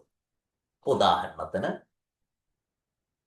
ഈ കോഴ്സിന് നിങ്ങൾ ജോയിൻ ചെയ്തു എന്നുള്ളത് ശരിയാണ്, പൈസ അടച്ചു എന്നുള്ളത് ശരിയാണ്. ഇതില് സൂമിൽ അറ്റൻഡ് ചെയ്യാൻ നിങ്ങൾക്ക് നേരമില്ലെങ്കിൽ നിങ്ങൾ ഈ കോഴ്സ് അറ്റൻഡ് ചെയ്തിട്ട് ഇനി ഇൻ കേസ് ഈ ആഴ്ചയിൽ ഇതിന്റെ വീഡിയോ നിങ്ങൾ കേട്ട് തീർക്കുന്നില്ലെങ്കിൽ നിങ്ങൾ ഇതിന് വാല്യൂ കൊടുക്കുന്നില്ല എന്നുള്ളതാണ് സൈക്കോളജിക്കലി പറഞ്ഞാൽ അതിൻ്റെ അർത്ഥം. ഈ കോഴ്സ് കേട്ട് ഇത് നോട്ട് ഉണ്ടാക്കി ഇത് നിങ്ങൾ ഉപയോഗിച്ച് നോക്കുന്നുണ്ടെങ്കിൽ ഇതിന് നിങ്ങൾ റിയൽ വാല്യൂ കൊടുക്കും, ഇല്ലെങ്കിൽ നിങ്ങൾ ഇതിന് ഫേക്ക് വാല്യൂ കൊടുക്കുന്നുണ്ട്. ഇതിന് ശരിക്കും റിയൽ വാല്യൂ ഉണ്ടെങ്കിൽ നിങ്ങൾക്ക് പറ്റാവുന്ന സാഹചര്യമാണെങ്കിൽ റിയൽ വാല്യൂ ഉണ്ടെങ്കിൽ അതിന്റെ ക്വാളിറ്റീസ് എന്തായിരിക്കും? നമ്മൾ വീഡിയോയിൽ വരും, ക്ലാസ് മുഴുവൻ കേൾക്കും. സാഹചര്യമല്ല പറയുന്നുണ്ട്, ചില ആളുകൾക്ക് ചിലപ്പോൾ വീഡിയോ ഓണാക്കാൻ പറ്റാത്ത സാഹചര്യം ഉണ്ടാവും, യാത്ര ചെയ്യുന്നവരുണ്ടാവാം, എന്തെങ്കിലും ജോലി ചെയ്യുന്നവരുണ്ടാവും, അതല്ല ഞാൻ പറയുന്നത്. എല്ലാ സൗകര്യവും ഉണ്ടായിട്ടും നിങ്ങൾ വീഡിയോയിൽ വരുന്നില്ലെങ്കിൽ, നിങ്ങൾ ചോദ്യങ്ങൾ ചോദിക്കുന്നില്ലെങ്കിൽ, നിങ്ങൾ നോട്ട് ഉണ്ടാക്കുന്നില്ലെങ്കിൽ, ഇനി ഇവിടെ കേൾക്കാൻ പറ്റിയിട്ടില്ലെങ്കിൽ റെക്കോർഡിംഗ് കേട്ട് അത് ചെയ്യുന്നില്ലെങ്കിൽ അതിന്റെ മീനിങ് നിങ്ങൾ ഈ കോഴ്സിന് കൊടുക്കുന്ന വാല്യൂ ഫേക്കാണ്. ഇതേപോലെ തന്നെ നിങ്ങൾ എക്സസൈസ് ചെയ്യുന്നത് നിങ്ങൾ കൃത്യമായിട്ട് ചെയ്യുന്നില്ലെങ്കിൽ, 3 ദിവസം ചെയ്തിട്ട് നിർത്തുന്നുണ്ടെങ്കിൽ നിങ്ങൾ അതിന് കൊടുക്കുന്ന വാല്യൂ ഫേക്കാണ്. ഇനി നേരത്തെ ചോദ്യം, എന്തുകൊണ്ട് ജനുവരിയിൽ എടുക്കുന്ന തീരുമാനം ഫെബ്രുവരിയിൽ ഇല്ലാതായി പോകുന്നു എന്നുള്ളതിന്റെ ഉത്തരമാണ് fake value. Fake value real value ആണെങ്കിൽ ആരും പറയേണ്ട മോട്ടിവേഷൻ ഉണ്ടാവും. ഇപ്പൊ എന്നെ സംബന്ധിച്ചിടത്തോളം ഞാൻ സ്കൂളിൽ പഠിക്കുന്ന സമയത്ത് പഠിക്കുക എന്നുള്ളത് എനിക്ക് അത്യാവശ്യം. കാരണം ഞാൻ വീട്ടിലെ സാഹചര്യം കൊണ്ട് ഓർഫനേജ് പോയിട്ട് പഠിച്ച ആളാണ്. എൻ്റെ കൂടെയുള്ള ആളുകൾ പഠിക്കാത്ത സമയത്ത് എനിക്ക് ആ പഠിക്കുക എന്നുള്ളത് അത്യാവശ്യമായതുകൊണ്ട് എനിക്ക് അവിടെ സമയം ഉണ്ടായിരുന്നു, എനിക്ക് മോട്ടിവേഷൻ ഉണ്ടായിരുന്നു, ഞാൻ പഠിക്കാൻ വേണ്ടിയിട്ട് സമയം സന്ദർഭമൊക്കെ കണ്ടെത്തിയിരുന്നു. കാരണം ആരും എന്നോട് പറഞ്ഞിട്ടല്ല, ഒരു ഓർഫനേജിൽ നമ്മുടെ പിന്നാലെ നമ്മളെ വീട്ടുകാരൊന്നും അല്ലല്ലോ ഉള്ളത്, പഠിക്കണം എന്നൊന്നും ആരും പറഞ്ഞിട്ടല്ല. പക്ഷെ അത് ഞാൻ അതിന് കൊടുത്ത അത് ഈ ഇന്റഗ്രൽ ഓപ്റ്റിമിസം അറിഞ്ഞിട്ടോ സൈക്കോളജി അറിഞ്ഞിട്ടോ ഒന്നുമല്ല, എൻ്റെ ജീവിത സാഹചര്യത്തില് ഞാൻ അതിന് വില കൊടുത്തത് കൊണ്ട് എനിക്ക് മോട്ടിവേഷൻ ഉണ്ടായിരുന്നു. അതേ സമയത്ത് വിലയില്ലെങ്കിൽ ലാക്ക് ഓഫ് മോട്ടിവേഷൻ ആണ്, എനിക്കൊരു മോട്ടിവേഷനും ഉണ്ടാവില്ല. ഇപ്പൊ ഡെയിലി ഞാൻ യാത്ര ഇല്ലെങ്കിൽ, എനിക്ക് അസുഖമൊന്നും ഇല്ലെങ്കിൽ 30 മിനിറ്റ്സ് ഞാൻ എക്സസൈസ് ചെയ്യും. ഇതെനിക്ക് എൻ്റെ ഹെൽത്തിനെ പറ്റി റിയൽ വാല്യൂ ഉള്ളത് കൊണ്ടാണ്. റിയൽ വാല്യൂ ഇല്ലെങ്കിൽ ഞാൻ ഇത് ചെയ്യൂല. അപ്പൊ റിയൽ വാല്യൂ ഉണ്ടെങ്കിൽ ഡെമോൺസ്ട്രേറ്റ് ചെയ്യാനുള്ളത് ചെയ്യും. റിയൽ വാല്യൂ ഇല്ലെങ്കിൽ നമുക്ക് പ്രഖ്യാപനമായിരിക്കും, ഞാൻ അങ്ങനെ ചെയ്യും, ഞാൻ ഇങ്ങനെ ചെയ്യും, ഞാൻ നാളെ മുതൽ വായിക്കും, നാളെ മുതൽ എക്സസൈസ് ചെയ്യും. പ്രഖ്യാപനങ്ങള് നമ്മുടെ മറ്റേ രാഷ്ട്രീയക്കാരുടെ സ്വഭാവമായിരിക്കും, വാഗ്ദാന വകുപ്പ് മന്ത്രിമാരായിരിക്കും. അപ്പോ ഇതാണ് റിയൽ വാല്യൂവിന്റെ. അതുപോലെ പ്രയോറിറ്റി, നമുക്ക് വേണ്ടതിന് മുൻഗണന കൊടുക്കും. വാല്യൂ റിയൽ ആണ്. ഇപ്പോ ഈ 10 ക്ലാസ്സിന്റെ ഇടക്ക് 10 ആഴ്ചയിൽ നിങ്ങൾ ഒരു അരമണിക്കൂറെങ്കിലും ഇന്റഗ്രൽ ഓപ്റ്റിമിസത്തിന് മാറ്റി വെക്കുന്നുണ്ടെങ്കിൽ നിങ്ങളുടെ റിയൽ വാല്യൂ ആണ്, പ്രയോറിറ്റിയാണ്. ഇല്ലെങ്കിൽ എന്ത് സംഭവിക്കുന്നു വെച്ച് കഴിഞ്ഞാൽ നമ്മൾ കോൺഫ്ലിക്റ്റ് ഉണ്ടാവും. അടുത്ത ആഴ്ച നോക്കാം, ഈ ആഴ്ച വേറെ എന്തെങ്കിലും ചെയ്യാം, ഈ ആഴ്ച ചെയ്യേണ്ട പണി നമ്മൾ ചെയ്യൂല. അതേപോലെ തന്നെ റിയൽ വാല്യൂ ആണെങ്കിൽ ആക്ഷൻ ഉണ്ടാവും, കൃത്യമായ ആക്ഷൻ ഉണ്ടാവും. ഫേക്ക് വാല്യൂ ആണെങ്കിൽ നോ ആക്ഷൻ എന്നുള്ളതാണ്. അപ്പൊ ഏകദേശം മനസ്സിലായിട്ടുണ്ടാവും. ഈ പാർട്ടാണെങ്കിലേ മോട്ടിവേഷൻ ഇല്ലെങ്കിൽ മോട്ടിവേഷൻ ക്ലാസ് പങ്കെടുത്തിട്ടും കാര്യമില്ല, മോട്ടിവേഷന്റെ വീഡിയോ കേട്ടിട്ടും കാര്യമില്ല. 2 ദിവസത്തേക്ക് ഒരു തരിപ്പുണ്ടാവും, 3-ാം ദിവസത്തേക്ക് നമ്മൾ പഴയ പോലെയായിട്ട് മാറും. അപ്പൊ റിയൽ വാല്യൂ ഉണ്ടെങ്കിൽ നിങ്ങൾ ഈ പറയുന്ന സംഗതികൾ കൊടുക്കുന്നുള്ളതാണ്. ഒന്ന് ടൈം, അതിനു വേണ്ടി ടൈം കൊടുക്കും. 2 മണി, പണം ചെലവാക്കും. 3 ഫോക്കസ്, അതിൽ ശ്രദ്ധിക്കുകയും അതിനെ ചോദ്യം ചോദിക്കുകയും അതിനെ പഠിക്കുകയും മനസ്സിലാക്കുകയും ചെയ്യും. 5 സ്പേസ്, നമ്മൾ ഇതിനായിട്ട് ഇത് ഉപയോഗിക്കാനും ഇത് പ്രയോജനപ്പെടുത്താനും എവിടെങ്കിലും ഒരു സ്ഥലം കണ്ടെത്തും അല്ലെ. ഇപ്പോ ഓഫ് കോഴ്സ് നിങ്ങൾ ഇതിന് ടൈം ചെലവഴിക്കുന്നുണ്ട്, സൂമിൽ ഇരിക്കുന്നത് ടൈം ചെലവഴിക്കണം. മണി, ഇതിന് ഫീസ് അടച്ചിട്ടുണ്ട്. ഫോക്കസ് ഉണ്ടോ എനിക്ക് അറിഞ്ഞൂടാ. എത്ര ആൾക്ക് ചില ആളുകൾക്കുണ്ട്, എത്ര ആൾക്ക് ഫോക്കസ് ഉണ്ടെന്ന് എനിക്ക് അറിഞ്ഞൂടാ. ഫോക്കസ് ഉണ്ടെങ്കിൽ ഇതിനെപ്പറ്റി സംശയം ചോദിക്കും, കഴിയുമെങ്കിൽ നമ്മൾ വീഡിയോയിൽ വരും, അതേപോലെ തന്നെ പറ്റുമെങ്കിൽ നമ്മൾ ഇത് എവിടെങ്കിലും ഉപയോഗിക്കും, അതേപോലെ ഇത് പ്രയോജനപ്പെടുത്തും. ഇതിനു വേണ്ടിയിട്ട് നമ്മൾ കുറച്ച സമയം നമ്മുടെ ലൈഫിൽ മാറ്റിവെച്ചത് സ്പേസ്, ഇത് ഉപയോഗിക്കാനുള്ള സ്ഥലം അല്ലെങ്കിൽ ഇതുമായി ബന്ധപ്പെട്ട കാര്യങ്ങൾ ചെയ്യാനുള്ള ഒരു സ്ഥലം നമ്മൾ കണ്ടെത്തണം. ഇത് നിങ്ങൾ ആലോചിച്ച് നോക്കുക. ഇത് 4 കൊടുക്കുന്നുണ്ടെങ്കിൽ മാത്രമാണ് റിയൽ വാല്യൂ എന്ന് പറയുന്നത്. ഒരുപാട് കുടുംബ ജീവിതത്തിലെ പ്രശ്നങ്ങൾ എന്ന് പറയുന്നത്, ആളുകൾ പറയും എൻ്റെ ഭാര്യനെ എനിക്ക് ഭയങ്കര ഇഷ്ടമാണ്, പക്ഷെ ഓക്ക് സമയം കൊടുക്കൂല, ഓക്ക് വേണ്ടിയിട്ട് പണം ചെലവഴിക്കുന്നവർക്ക് പിഷ്കത്തരായിരിക്കും, അവളുടെ കാര്യങ്ങളിൽ അറ്റൻഷൻ ഉണ്ടാവില്ല, ഫോക്കസ് ഉണ്ടാവില്ല, അതേപോലെ അവർക്ക് സ്പേസും കൊടുക്കൂല. നാട്ടുകാരോടൊക്കെ പറയും ഭാര്യനെ ഭയങ്കര ഇഷ്ടമാണ്, അല്ലെങ്കിൽ ഭർത്താവിനെ ഭയങ്കര ഇഷ്ടമാണ്. ഈ പറയുന്ന 4 കൊടുത്തിട്ടില്ലെങ്കിൽ റിലേഷൻഷിപ്പിൽ പ്രശ്നം ഉണ്ടാവും. ഈ പറയുന്ന 4 കൊടുത്തിട്ടില്ലെങ്കിൽ നിങ്ങളുടെ ബിസിനസ്സിൽ പ്രശ്നം ഉണ്ടാവും. നിങ്ങളൊരു ബിസിനസ് ചെയ്യുകയാണെങ്കിൽ, ഇപ്പം ഞാൻ ഈ കോഴ്സ് ഡിസൈൻ ചെയ്യുന്ന സമയത്ത് ഞാൻ കൃത്യമായിട്ട് ടൈം കൊടുത്താലേ ഇതിൻ്റെ മോഡ്യൂൾ എനിക്ക് സെറ്റ് ചെയ്യാൻ പറ്റുള്ളൂ. ഞാൻ കൃത്യമായിട്ട് പൈസ ചെലവാക്കി കോഴ്സ് പഠിച്ച് പുസ്തകം വാങ്ങിയിട്ടാണ് ഞാനിത് ഡിസൈൻ ചെയ്തത്. ഇത് ഞാൻ പഠിച്ച സമയത്ത് കൃത്യമായിട്ട് മെനക്കെട്ട് പോയി ഇരുന്ന് പഠിച്ച് മനസ്സിലാക്കി ഇതിൽ അറ്റൻഷൻ ഫോക്കസ് കൊടുത്തുകൊണ്ടാണ് എനിക്കിത് ചെയ്യാൻ പറ്റുന്നത്. ഓഫ് കോഴ്സ് ഇത് ഞാൻ ഒരുപാട് സ്ഥലത്ത് എൻ്റെ സ്പേസിൽ ഞാനിത് ഉപയോഗിക്കുന്നുണ്ട്, ഇതുമായി ബന്ധപ്പെട്ട ഒരുപാട് കാര്യങ്ങൾ ചെയ്യുന്നുണ്ട്. അതുകൊണ്ട് ഇങ്ങനെ നിങ്ങൾ ചെയ്യുന്നുണ്ടോ എന്നുള്ളത് ആലോചിച്ചു. അങ്ങനെ ചെയ്യുന്നുണ്ടെങ്കിലാണ് നമ്മൾ അതിനെ ഇന്റഗ്രൽ ഓപ്റ്റിമിസം ആറ്റിറ്റ്യൂഡ് എന്ന് വിളിക്കുന്നത്. ഇതിനെയാണ് നമ്മൾ ബ്രെയിനിനെ ഇങ്ങനെ നമുക്ക് ഇതാക്കാൻ പറ്റണം. അപ്പൊ നമുക്ക് ചെറിയൊരു ആക്ടിവിറ്റി ചെയ്തു നോക്കാം. അപ്പോൾ കഴിഞ്ഞ കൊല്ലം നിങ്ങൾ സെറ്റ് ചെയ്ത ഏതെങ്കിലും ഒരു ഗോള്, പറയാൻ വേണ്ടിയൊന്നുമല്ല, സെറ്റ് ചെയ്ത ഏതെങ്കിലും ഒരു ഗോൾ എടുത്തേ, ഏതെങ്കിലും ഒരു ഗോള് കഴിഞ്ഞ, അത് പഠിക്കുന്ന കാര്യമാവാം, ആരോടും പറയാനല്ല, അതുകൊണ്ട് ധൈര്യമായിട്ട് എടുത്തോ. പഠിക്കുന്ന കാര്യമല്ല, പഠിക്കുന്ന കാര്യമാവാം, ഫൈനാൻഷ്യൽ കാര്യമാവാം, അതല്ലെങ്കിൽ ബിസിനസ് ആവാം, അതല്ലെങ്കിൽ റിലേഷൻഷിപ്പുമായിട്ട് ബന്ധപ്പെട്ടതാവാം. നമ്മൾ കഴിഞ്ഞ 2025 സെറ്റ് ചെയ്തിട്ടുള്ള ഏതെങ്കിലും ഒരു ഗോൾ.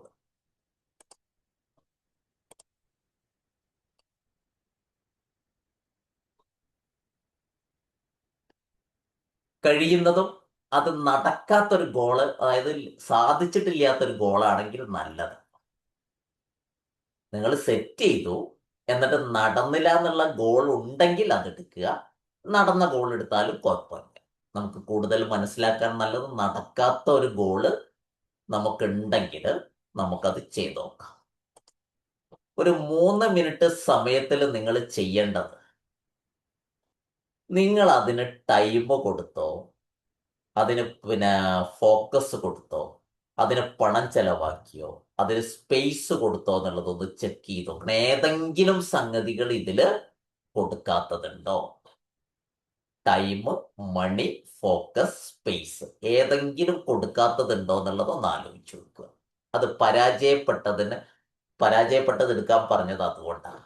എന്തുകൊണ്ടെന്ന് ചോദിച്ചു കഴിഞ്ഞാൽ നിങ്ങൾക്ക് ചെക്ക് ചെയ്തു. ക്ലിയർ ആണോ ആക്ടിവിറ്റി? ആർക്കെങ്കിലും ഡൗട്ട് ഉണ്ടോ? കഴിഞ്ഞ കൊല്ലം സെറ്റ് ചെയ്തൊരു ഗോള് അത് നടക്കാത്തതാണെങ്കിൽ നല്ലത്, ഇനി നടന്നതായാലും കുഴപ്പമില്ല. നിങ്ങൾ എത്ര മാത്രം അതിന് ഇപ്പറഞ്ഞ സംഗതികൾ കൊടുത്തു എന്നുള്ളത് നോക്ക്. അപ്പൊ 3 മിനിറ്റ് സമയം എടുക്കാം. Okay, your time starts now. നിങ്ങൾക്ക് 3 മിനിറ്റ് സമയമുണ്ട്. ഒന്ന് നോക്ക് എത്രമാത്രം നമ്മൾ സമയം കൊടുത്തു, എത്രമാത്രം നമ്മൾ പിന്നെ സ്പേസ് കൊടുത്തു, എത്രമാത്രം നമ്മൾ അതിന് മണി ചെലവാക്കി, എത്രമാത്രം നമ്മൾ അതിന് പിന്നെ ഫോക്കസ് കൊടുത്തു എന്നുള്ളത് ഒന്ന് നോക്ക്.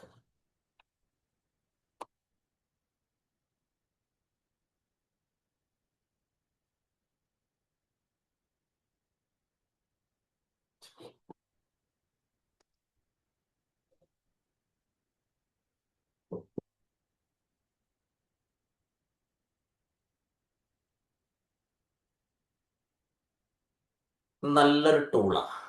എന്തുകൊണ്ടാണ് നമുക്കൊരു പിന്നെ ഗോള് നടക്കാതെ പോയത് എന്നുള്ളത്, ഇത് 4 കൊടുത്തിട്ടുണ്ടെങ്കിൽ എനിക്കൊരു കാര്യം ഉറപ്പാണ്, സംഗതി നടന്നിട്ടുണ്ട്.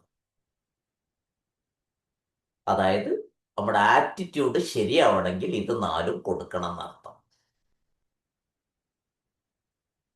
എൻ്റെ കുടുംബജീവിതം ഓക്കെ ആവണമെങ്കിൽ കുടുംബത്തിന് ഇത് 4 കൊടുക്കണം. എൻ്റെ ബിസിനസ് നടക്കണമെങ്കിൽ അതിൽ ഞാൻ ഇത് 4 ചെയ്യണം. എൻ്റെ പേഴ്സണൽ ഗ്രോത്ത് നടക്കണമെങ്കിൽ ഇതിൽ ഞാൻ 4 കൊടുക്കണം. ഇതിലേതെങ്കിലും ഒന്ന് മിസ്സായിട്ടുണ്ടെങ്കിൽ ഒരു കാര്യം ഉറപ്പാണ്, നമുക്കത് അച്ചീവ് ചെയ്തിരിക്കാനുള്ള സാധ്യത കുറവായിരിക്കും എന്നുള്ളതാണ്. ചെക്ക് ചെയ്ത് നോക്കാം നിങ്ങൾക്ക്. അതുകൊണ്ടാണ് ഒരു 3 മിനിറ്റ് ആക്ടിവിറ്റി നമുക്ക് ചെയ്തു നോക്കാൻ സമയം തന്നത്.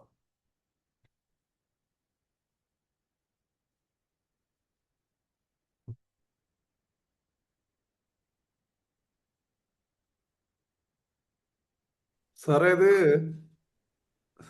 ആ ഞാൻ നോക്കിയപ്പോഴെനിക്ക് കിട്ടിയ എന്താണെന്ന് വെച്ചാല് ടൈം, ഫോക്കസ്, മണി, സ്പേസ്. ഇതിൽ ടൈമും മണിയും ഓക്കെ, അത് പിന്നീടുണ്ടായിരുന്നു. പിന്നെ ആ. ഫോക്കസ് കുറച്ച് കുറഞ്ഞു, അതോടൊപ്പം തന്നെ അതിന്റെ കൂടെ തന്നെ സ്പേസും അങ്ങോട്ട് ഇതായി പോയി. Yeah. പക്ഷേ ഈ ടൈമിൻ്റെതും മണിയുടെ കാര്യം പിന്നും ഞാൻ ഉപയോഗിച്ചിരുന്നു. പക്ഷെ എന്നാലും മറ്റേത് രണ്ടും ഇല്ലാത്തതുകൊണ്ട് അത് എന്തായാലും സക്സസ് ആയില്ല. അത് റിസൾട്ടിൽ എത്തിയിരിക്കാൻ, അതായത് ഉദ്ദേശിച്ച പോലെ റിസൾട്ടിൽ എത്തിയിരിക്കാൻ സാധ്യത കുറവാണ്. യെസ്. യെസ്. അപ്പോ ഇത് ഞാൻ നിങ്ങളെ കയ്യിൽ തരുന്നത് വല്ലാത്തൊരായുധാണ്. ഈ 4 ഇല്ലാതെ ഗോള് സെറ്റ് ചെയ്ത പല ആളുകളും ഗോള് സെറ്റ് ചെയ്തിട്ട് നടക്കാതെ പോകുന്നതിന്റെ കാരണം ഈ 4 കൊടുക്കുന്നതിന് പറയുന്ന പേരാണ് റിയൽ വാല്യൂ. ഇതിലേതെങ്കിലും ഒന്ന് മിസ്സായാൽ അത് അച്ചീവ് ചെയ്യാനുള്ള സാധ്യത, അല്ലെങ്കിൽ പാർഷ്യലി ഒക്കെ അച്ചീവ് ചെയ്യാൻ പറ്റും, നമുക്ക് സക്സസ്ഫുള്ളി അച്ചീവ് ചെയ്യാനുള്ള സാധ്യത കുറവായിരിക്കുന്ന എൻ്റെ കുറെ ഗോൾ എന്നുള്ളതാണ്. ഇത് എൻ്റെ അനുഭവം വെച്ചിട്ടാണ് ഞാൻ പറയുന്നത് കേട്ടോ. ഞാൻ ചെയ്ത പല സംഗതികളും നടക്കാതെ പോയതും പല സംഗതികളും ഭംഗിയായിട്ട് നടന്നതും വെച്ച് ഞാൻ കമ്പയർ ചെയ്ത് നോക്കിയ സമയത്ത് ഇത് 4 കൊടുത്തോടുത്തത് നടന്നിട്ടുണ്ട്.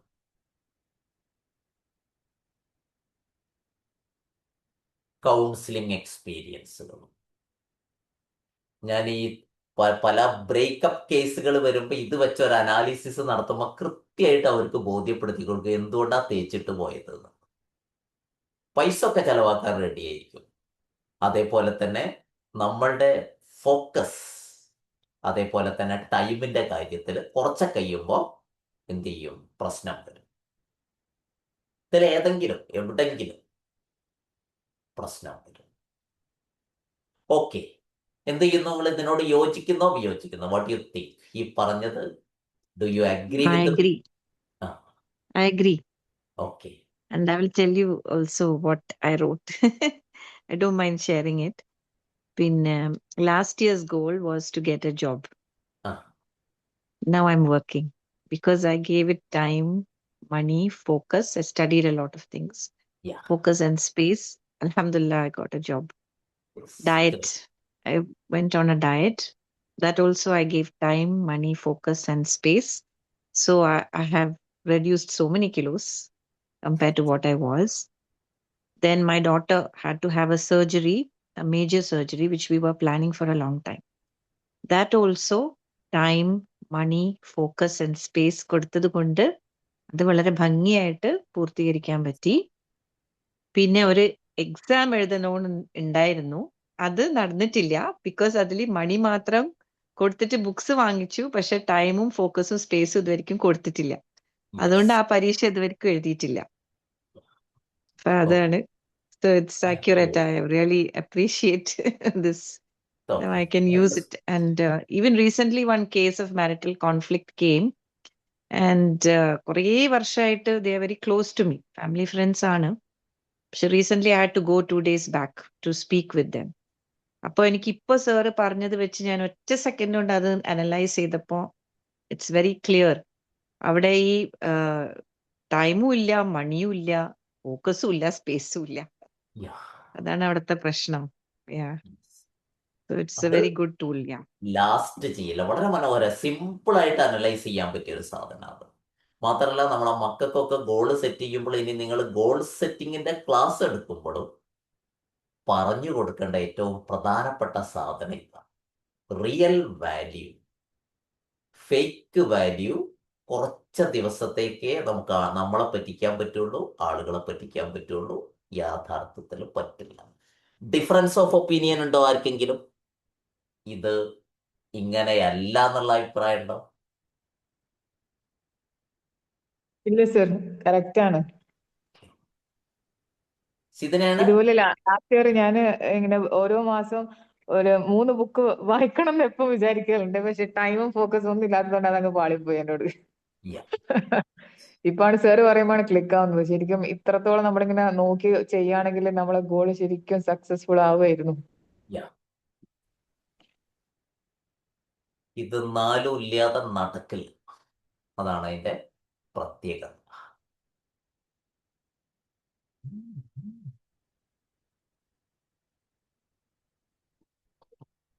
പക്ഷേ സാറേ, ചില റിലേഷനിലൊക്കെ അങ്ങനെ കേൾക്കാറുണ്ട്. എന്ന് വെച്ചാൽ ഈ ടൈമും സ്പേസും എല്ലാ കാര്യവും ചെയ്തിട്ടുണ്ട്, എല്ലാം ചെയ്യുന്നുണ്ട്, പക്ഷേ മറ്റേ ഭാഗത്തുനിന്ന് ആ രീതിയിലുള്ളൊരു എന്തില്ല,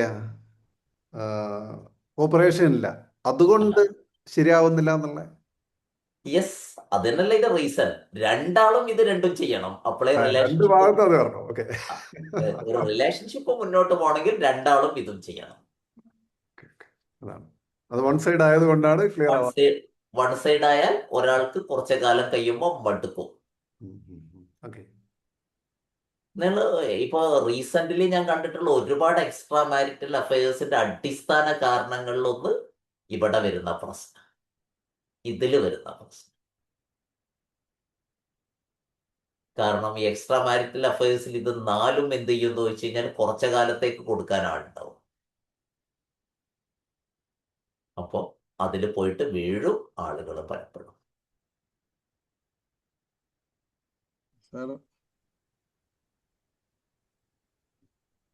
ഞാൻ ഇതിപ്പോ നോട്ട് ചെയ്തൊരു സംഭവം, പലപ്പോഴും ക്ലാസ് കമ്മിറ്റിന്റെ കാരണം തന്നെ പഠിക്കാൻ വേണ്ടിയിട്ടാണ്.